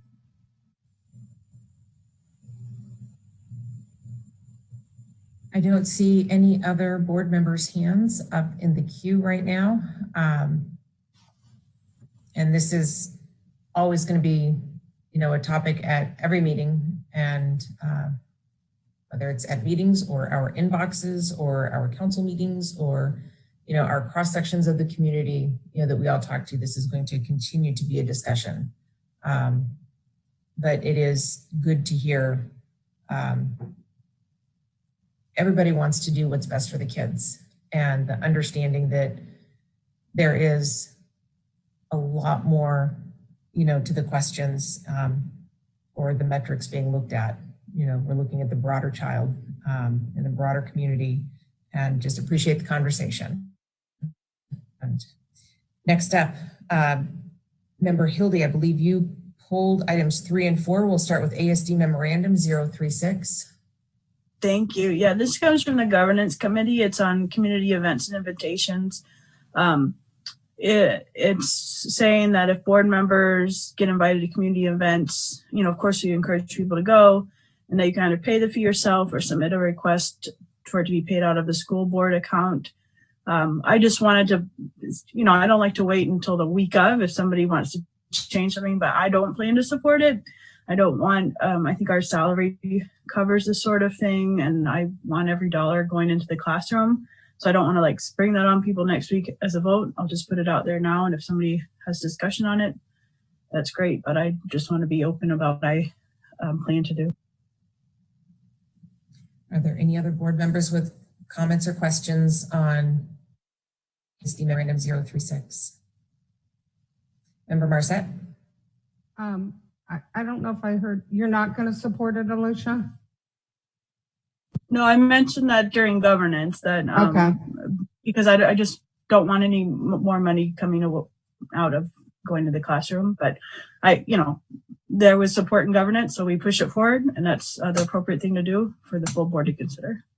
Well, and I'll just mention why this was brought forward anyway, and that was because as president, we're always approached with different things, and sometimes board members show up and sometimes they don't, and sometimes they have good reasons. And there was nothing in policy. And so we were really Katie and I were like, okay, well, what do we do with this? What should we do? And so we just felt like a policy should be put in place, whether it gets amended or whatever, but we need to direct the board president in helping her or him to make these decisions. Thank you. Not seeing any other comments, we'll go ahead and move on to ASD Memorandum 040, also which Member Hildy has pulled. Thank you. This is the one, I wanted to, I don't think we make motions to amend, but I wanted to know what the board thought on doing something more substantive. I would envision it as, and even from the start, the Betty Davis Leadership Academy, and I see little third graders, being mentored by communities and funneling leaders when they come to ASD to that school, where it's really an intentional act to build leaders in our community. We don't have that at the, a leadership focus school. And I think it would be an excellent opportunity to do something beyond just putting a name on. Sometimes I didn't know the Willard Bowman guy until this process, and somebody emailed. Sometimes you can name something and the history just doesn't stay. But when there's an intentional part of it, when there's something more than that, and I think, I don't want to speak for Betty, but I think part of this is raising up future leaders who can follow in her footsteps like that. And I would just be curious on your thoughts. Are there any board members that have thoughts that they would like to share relative to Member Hildy's question or comment? Member Mitchell? I love that sentiment. I think that's a really interesting idea. It's a program that would cost money to train people in and to implement, and it's a program that can be eliminated. I really appreciate the thought behind it because it is universal across the district, and it's something that could really be empowering for our students. I just worry that it's not something that we may have capacity for. And again, there's a lot of potential impermanence there. Thank you. I believe Board Member Bellamy has some questions or comments. Just similar to what Member Mitchell said, and I guess just some clarification. Member Hildy, are you suggesting that I'm not quite sure I'm following what you're suggesting. Are you suggesting that we name? I would just be moving to change the name to the Betty Davis Leadership Academy instead of Betty Davis Elementary School. Okay. Assuming we go with an elementary school. Okay. Thank you. Or something else, but that's what I was thinking. Okay. And misunderstood that. The leadership part would be so Betty. It would be. And I guess we could do that whether it's elementary or a high school. But going along with the superintendent's recommendation, that would be the elementary school, if that is what we decide to do. Thank you. All right. I don't see any other comments or hands up in the queue. This will be coming back to the board in 2 weeks as an action item. And we can certainly continue the conversation then.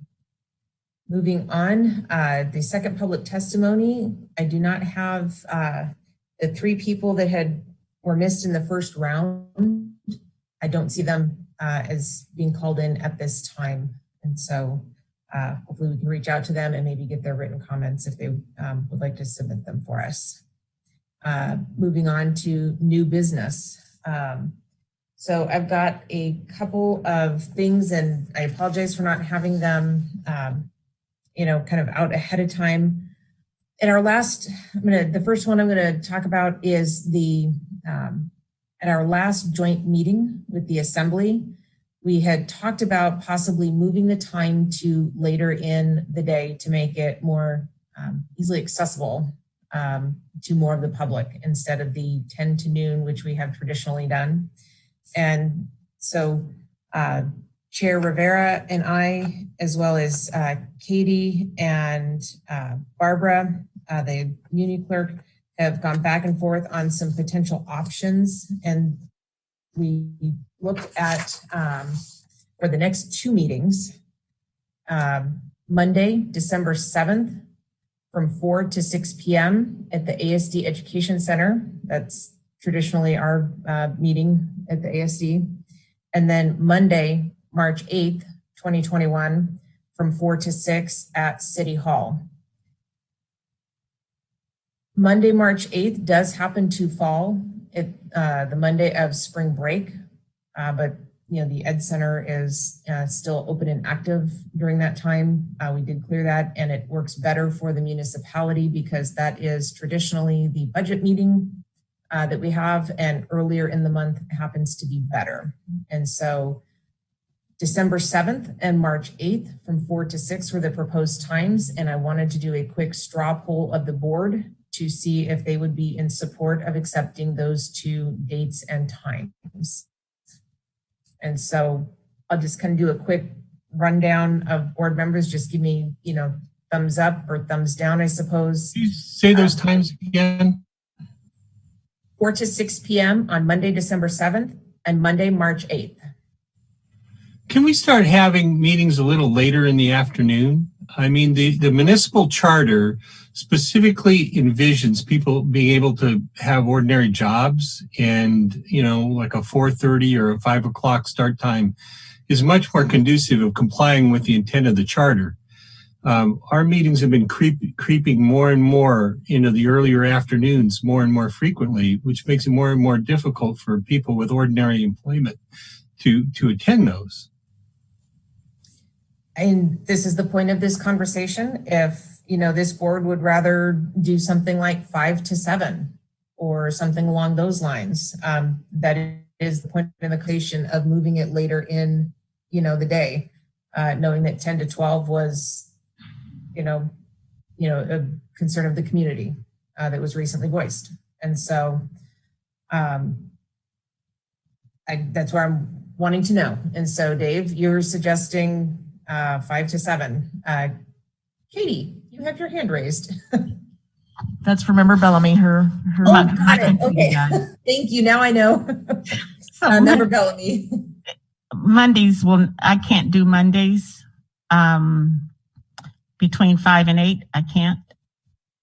Okay. But so I can catch up. I guess I can watch the tape later or check in. Okay. Member Mitchell? I think either of those will work for me, although the first weekend of spring break, I traditionally, hopefully I would be back by 4 or 5. We have a long-standing family tradition that weekend. Okay. Member Hildy? I'm fine with it. I thought Crystal Kennedy mentioned they used to do that, and still you just don't get a lot of people coming to this meeting, period. So in that case, I'm more inclined to do the thing that's more efficient to all the paid employees' time, but it's fine. And Member Donnelly, you had no issue with the dates, but you were suggesting 5 to 7? That's correct, Madam President. Okay. Member Marset? I'm actually going to abstain because I'll only be there for one meeting and I won't be there for the other one. So whatever the board decides is fine with me. Okay. Member Holloman? I'm fine with it. Okay. All right. I will take that information and feedback and see what we can do and come back to the board at the next meeting and see where that one goes. But thank you for the feedback. And then the next item that I had is the filling of Member Marset's seat.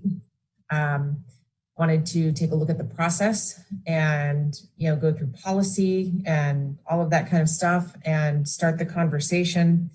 One of the key components of it, however, is so we can either do 30 days before, during, or no later than 30 days after the vacancy of the seat. If we are to do it before the 30 days prior or at any time prior to her last meeting, it does require a written notice from her saying that it is okay to advertise and move forward. So all of that is kind of predicated on one more letter from her. So I'm just letting her know that. And so I have some tentative dates picked out, but like I say, all of it is making sure we have that advance notice and approval. I know that a couple of people board members had asked about it. And so Member Mitchell, you had questions. Which ones did you have? Where do you want to start?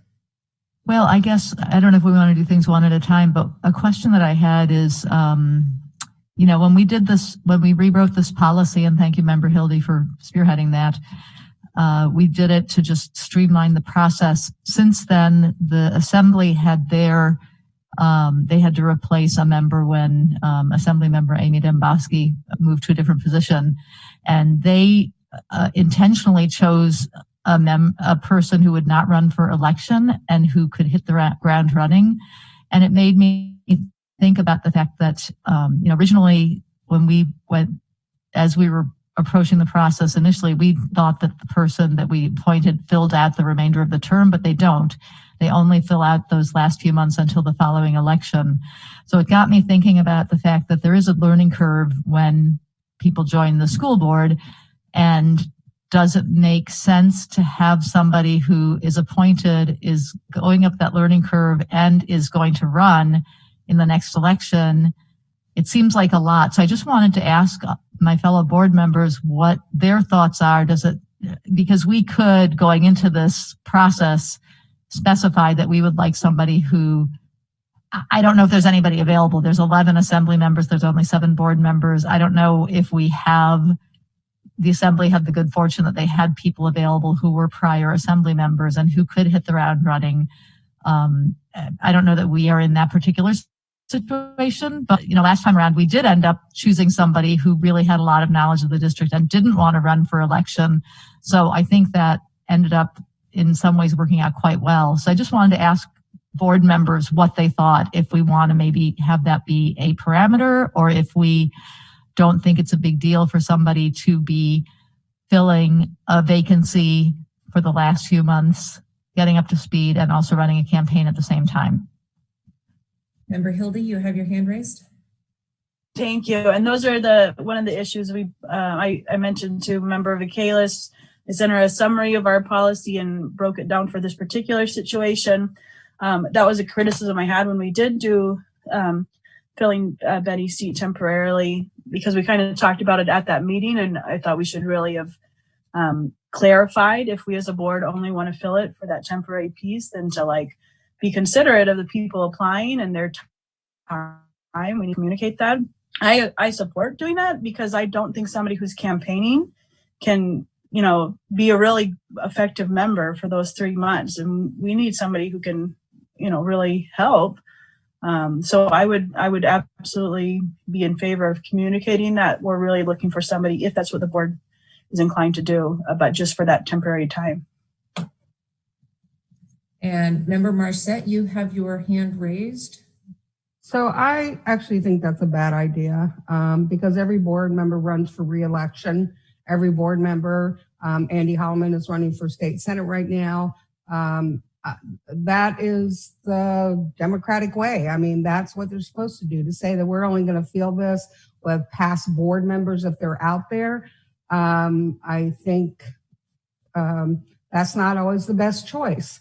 And I think we need to go with the process we've had and support that process and leave this open and do the interviews and realize that, you know, all of us as board members, one time or another, have ran for re-election. And I don't think it's kept us from fulfilling our duties. I certainly don't think Andy would agree that it's kept him from his duties as a school board. But this process needs to be open, and it needs to be open to everyone. And when we start being selective, I think that's the wrong way to go. Member Donnelly. I agree with Member Marcette for additional reasons, though.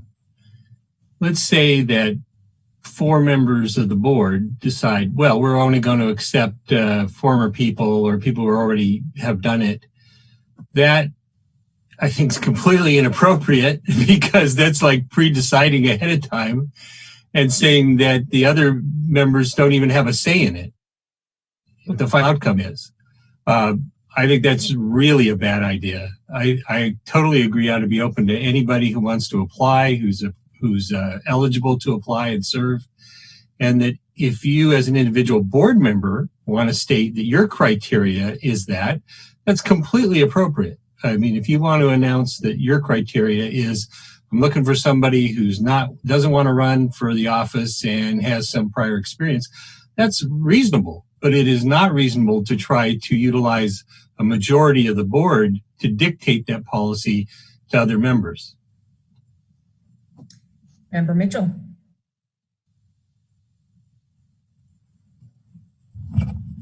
Sorry, I saw other hands up before I put mine back in, so I thought I was later in the queue.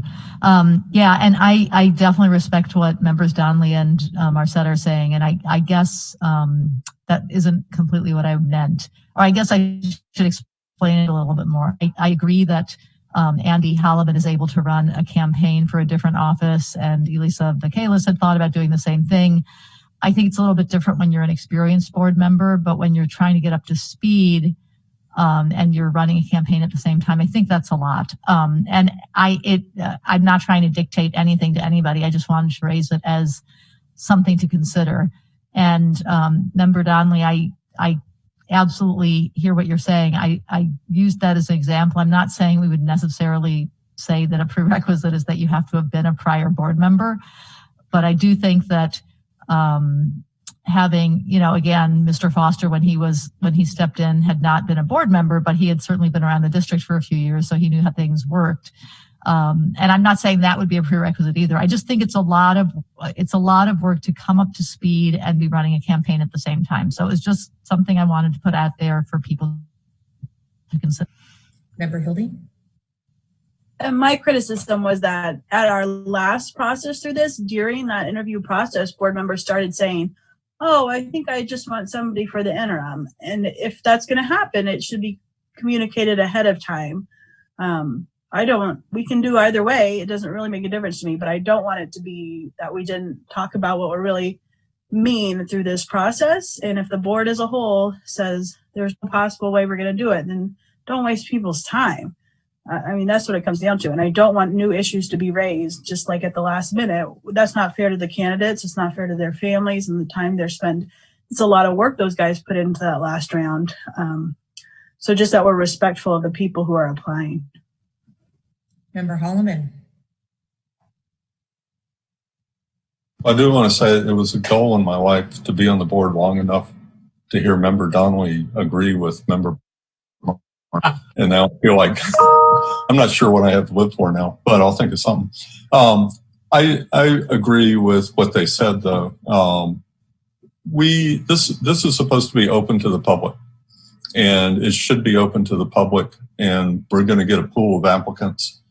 We got about 40 last time. No two of them were alike. You could make some broad categories and put some people in them. I think people's feelings about certain qualities evolved as we looked at that pool and started to narrow it down. But very purposefully going into it, I wanted to be ready to look at everybody that was willing to put their name in.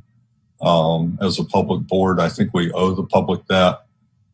Yeah, we all probably may have some preconceptions, but I think it's fair as a board not to come to any conditions like that in advance. After everybody's names are in, we're starting to look at them. We may have arguments or feelings like that, but I wouldn't want the board to even engage in discussion to where somebody's sitting at home and go, well, there's not much point in me putting my name in then. It should be open to everyone, and we should look at each person starting off and start narrowing it down. I think that's how it's meant to be. Thank you. Thank you. I want to ask Board Member Hildy a quick question. As somebody who is chair of the governance committee and who has, gone through this policy and, interpretation and, all of that kind of stuff. And I don't know, do you have it up in front of you? Yeah, I'm just pulling it up, but I probably have it memorized. 9223. It's the last sentence of paragraph 1. And it says, under no circumstances shall the incumbent participate in the deliberations or voting process in the selection of the incumbent's successor. And so I want to have STAR's voice a part of it to the extent that it's allowed by policy. Yeah, so she can help pick her person. I think she knows that, right? I just want to make sure that I'm interpreting. Actually, no, I didn't know that. Okay. I want to make sure I want to make sure I am interpreting correctly when it says. Yeah, I do. I'm just envisioning what we went through the last year. There's only 6 board members participating in the panel, so that is the correct thing. You don't get a vote on your replacement. But I didn't know if conversations like this count as deliberations on. I don't think this is going to be our norm. I think the deliberations will come when we are doing the interviews, and I guess I'm not concerned right now. Well, then, Member and actually, and my bad, because I didn't realize that was in there, I guess. But one of the problems we had last time selecting, and of course we didn't have the board member with us whose position was being replaced, was that it was tied, and we didn't have anybody for a tiebreaker. And I guess I'm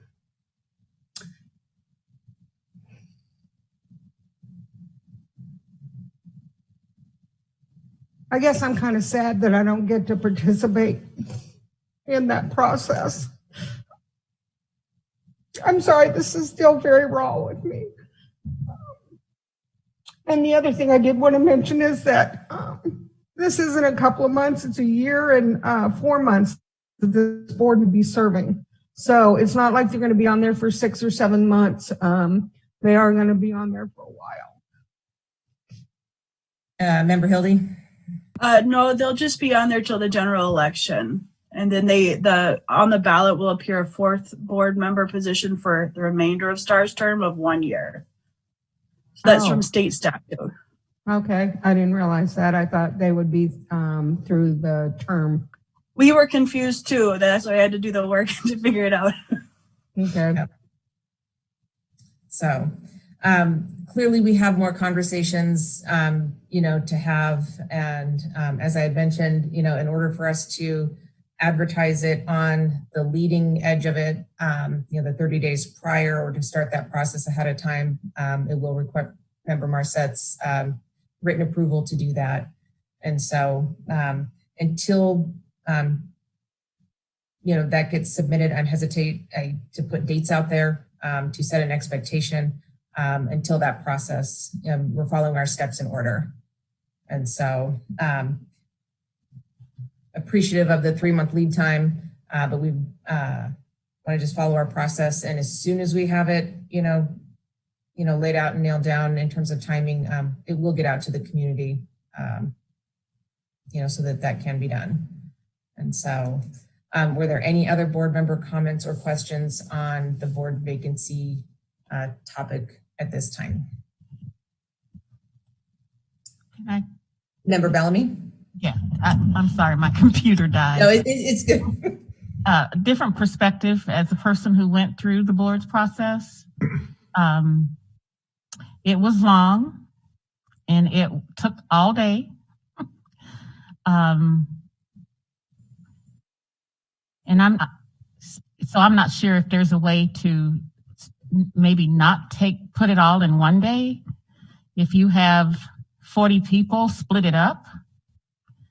I just think that keeping people hanging around all day, well, it may be a moot point because of COVID, but we may be doing a different kind of process. So it did take a long time, but I thought the process worked. And thanks for the clarification on the term, because I originally thought it was to finish out STAR's term, but it's only to finish out, go to the next election. So the person for STAR is only going to be serving from January 5th, 12th or whatever date until the election in April, correct? Till May, it's after they certify it. So it's like mid-April, give or take. Okay. But yes, about a 4-month term. And not to mention if Andy gets elected, that's another story, sorry. That's very true. There is that wild card out there that it might be filling 2 seats, which will just, that much more. So we'll see where that goes. Member Hildy?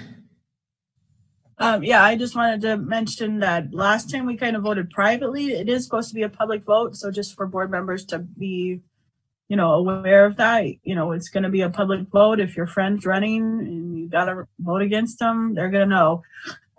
So just for a comfort level, people to know that. And then I agree with Margot on scheduling. If you do 10 people for this hour or something like that, it was a very long process but it was good, but we could set some scheduling or something. Yeah. All right. That was all that I had for new business. I did get an email from Member Holloman. Is that something you wanted to discuss now, or was that answered during the course of the meeting? A little bit of both. It's something that could come up in governance as a start, and if it can be referred to governance to start there and then come to the next meeting, that would be okay. This dealt with the putting the board on record as saying that we did not want the district to take action if someone quit because of concerns about COVID. If their job assignment changed to where they're meeting closely with people. And before I'd heard that the district wouldn't do that, but HR Director Tieford kind of put himself on the record as saying we wouldn't be doing that. I still think it's appropriate for the board to consider it, but it could come in committee first and then come to the board at our next meeting. Alicia, I will go ahead and forward you the language, and maybe that can come up at your next governance committee meeting, and we can have a conversation there. Member Bellamy, did you have a comment or question, or was Katie's hand just not taken down yet? No, I had a question on, and I don't know if it's even appropriate, but regarding our seats on the AASB board and how STAR's member Marsette's resignation might impact that? Because I think both of them were just elected last year, right? Or re-elected last year. I was only elected for 1 year, and so nominations can be submitted in November or ahead of time. But I will. So that serve deadline is until October November. 9th. Okay, then you can submit October 9th, but my term will end in November when they elect new board members. So the question to the board would be, do we want to submit a new name from our board to the AASB nominations committee to have somebody from our board fill that seat at the November annual meeting of AASB?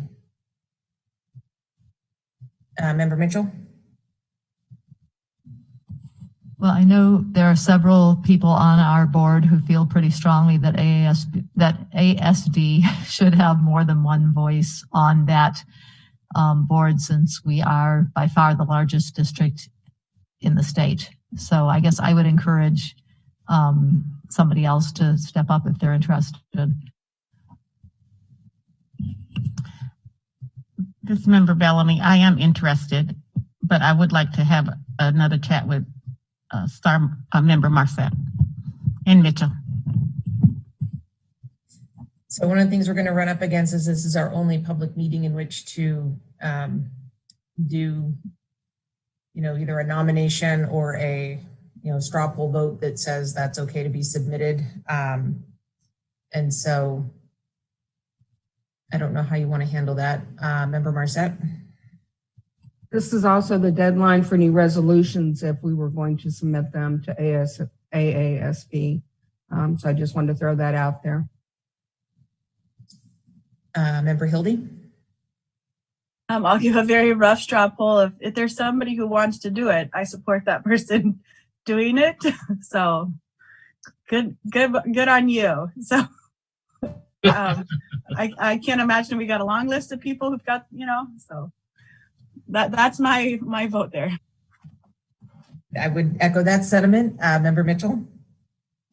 I would echo that as well. And I know Member Donnelly, that this was a big concern of yours. So I just want to see if you might be interested in putting your name in the ring. But I guess I would say if Member Bellamy is interested, maybe we can just say that, if she decides to pursue it, that we are okay with that. And if anybody else wants to throw I think we could maybe say this evening, if there's a couple people who are interested, that we're fine with whichever one decides. I don't know. Is that appropriate? Does it need an official on the record nomination? Does it need that? I mean, does AASB require that from their nominations process? Yes, it does need to be official, and they do have to fill out a form, and it does have to be submitted. All right, so Member Hildy?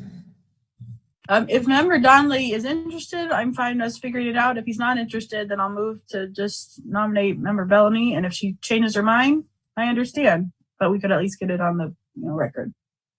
Member Donnelly, did you want to? I would happily support Member Bellamy. I've done my time with this particular organization. Member Hildy. All right, I move that the Anchorage School District School Board supports the nomination of Margot Bellamy to the AASB Board of Directors. Second. I got a first, I got a second. Making this quick, is there any opposition? All right, by unanimous consent, that motion passes. I hope that works, Katie. I will include it in the minutes. We'll be good. Thank you. All right, we're going to move on. School board administration comments. Anybody have any last final thoughts they'd like to share for the night from the school board or the administration?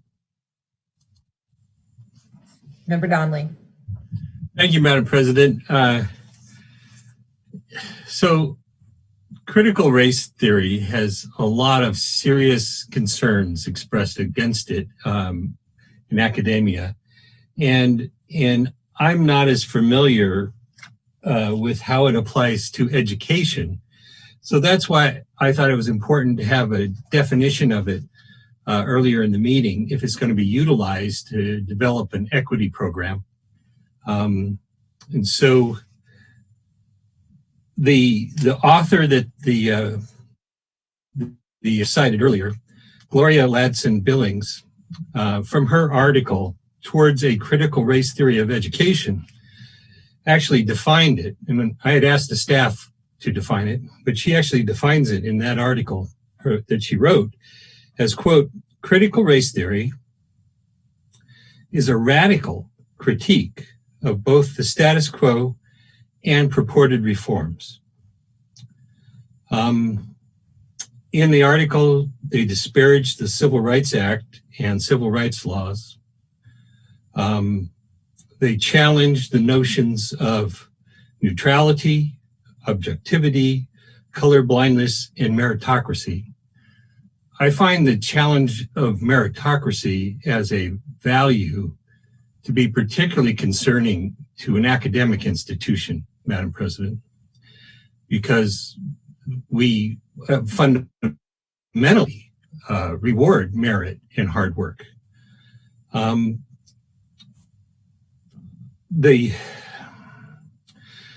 One of the troubling things to me as an attorney is in the article, Gloria Ladson-Billings asserts that American society, democracy, which is American society, is based on property rights rather than on human rights.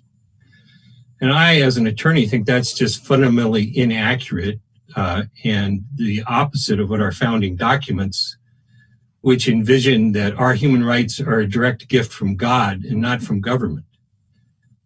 So they certainly don't anticipate that our property comes from God. They anticipate that our fundamental human rights come from the Supreme Being. So I think that assertion is fundamentally inaccurate. And finally, it advocates, or she advocates, creating your own reality theme. And in reading the book that we were all given, White Fragility, that's a theme that runs through that book of white fragility. By redefining generally accepted terms and creating your own themes, you can deal in alternate realities. And that's very concerning because these alternate realities are not based in actual fact. Even in this article, the author recognizes that most of this is done through storytelling and not through actual academic analysis. And if that's going to become the basis for Anchorage School District policy, that's concerning. And I'd really like a fuller analysis of the appropriateness of that. Member Hildy? Yeah, I was also surprised seeing that in the presentation. My, I guess, assumption was that it was just pulling those measurement tools as independent of the theory. But I would not see our district adopting or supporting that particular theory without, board input on that. So if my understanding is correct, and they're just using measurement tools that happen to be part of that, but are also independent measurement tools, I'm comfortable with that. But if there was a movement toward that, I would want to know about it. So I agree. Member Holloman? Different topic completely. I just wanted to voice support for what the superintendent's done in guiding the district so far. Emotions are high about it and concerns high about it. And I think the decision about how we resume and when we resume is very tough. It's a very large district. It impacts people in so many different ways. So far, I think we've done well. And I look at the decisions that have been made for Alaska and been made for Anchorage in particular, and they've been tough. It's affected everybody's life in negative ways. But it's not lost on me that if you want to look at statistics, we are among a small handful of the best places to be in the United States right now in terms of health and safety, in terms of being able to go about your life to some degree with minimal or very low risk of contracting a disease. I don't think it's just happenstance. I think it is the result of the actions that have been taken. And a lot of people said at the very beginning, at the outset of this, that if the steps we take are successful, it will look like they were extreme. And if they're not successful, it'll be completely out of control. We're still in control of it, although this week looks a little shaky, but it's still in control. We have a fire that's contained at this moment. But I know there's been huge pressure and huge public opinion pushed in every direction at the superintendent. I think you've laid out the reasoning well, and I just hope we continue in that way. I know everybody wants kids back in school. If for no other reason, then it just works better. Everybody that's going through this knows that distance is good for some things, but it's not good for everything by a long shot. And for a whole lot of kids, it just doesn't work very well at all, especially for our younger kids. So we want to get them back there, but we can't compromise their health, especially when there's a potential for the impacts to health lasting years and years, as opposed to just being a cold or an episode that they get over. So I support everything from the original cancellation of district affiliated travel back in the spring, the delay of ASD going back for a week after spring break. After that, decisions got made more on a city and state level for a while. But I supported the superintendent's decision to start back slightly delayed from our normal date, and the decision to put that off when the numbers changed. I had a lot of concerns about the October start date, but again, when the numbers changed, I think we followed our plan, and I think we still have to do that we have to make a plan by numbers and then stick to it, and it's not as easy as it sounds by a long shot, but I do appreciate it. Thank you. Next up, Member Mitchell. I'd like to echo what Member Holloman said. I very much appreciate the deep thought that's gone into operating the district. I appreciate all of the work that everybody's done in terms of working through what it's going to take to go back as safely as possible. And there are so many competing issues here. And as I believe that Member Hildy has a master's degree in public health or public policy, you have to weigh the competing pluses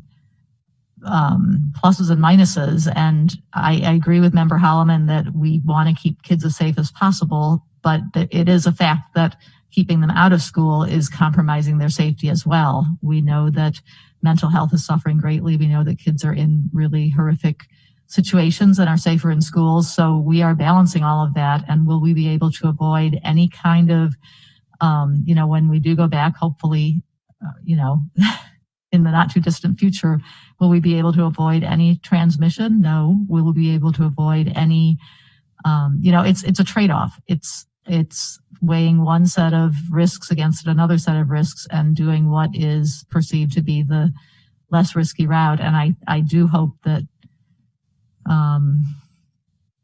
it's just tough. I mean, if you'd asked me 6 or 8 weeks ago, I would have said we should absolutely get back as soon as possible. And then the cases started rising. And anyway, I really, really appreciate all of the analysis and all of the long meetings and reconsiderations of all the different conditions and, everybody in the district from the top down.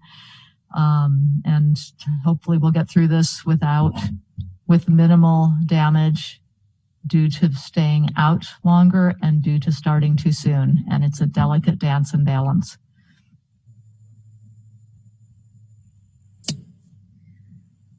I want to say thank you to all of the board members for their participation tonight. the administration for all of the information and the guidance and conversation tonight. I want to thank the community for calling in and giving their public testimony and their written testimony, and to all of those that are watching and participating in their own ways. Our next meeting is 2 weeks from now, October 20th. Between now and then, there's a lot going on. There is going to be a governance meeting, a communications committee meeting. Council of Great Cities Schools is having their annual conference. There's just a lot going on. Right before our next meeting will be finance committee. So we've got a lot of work going on.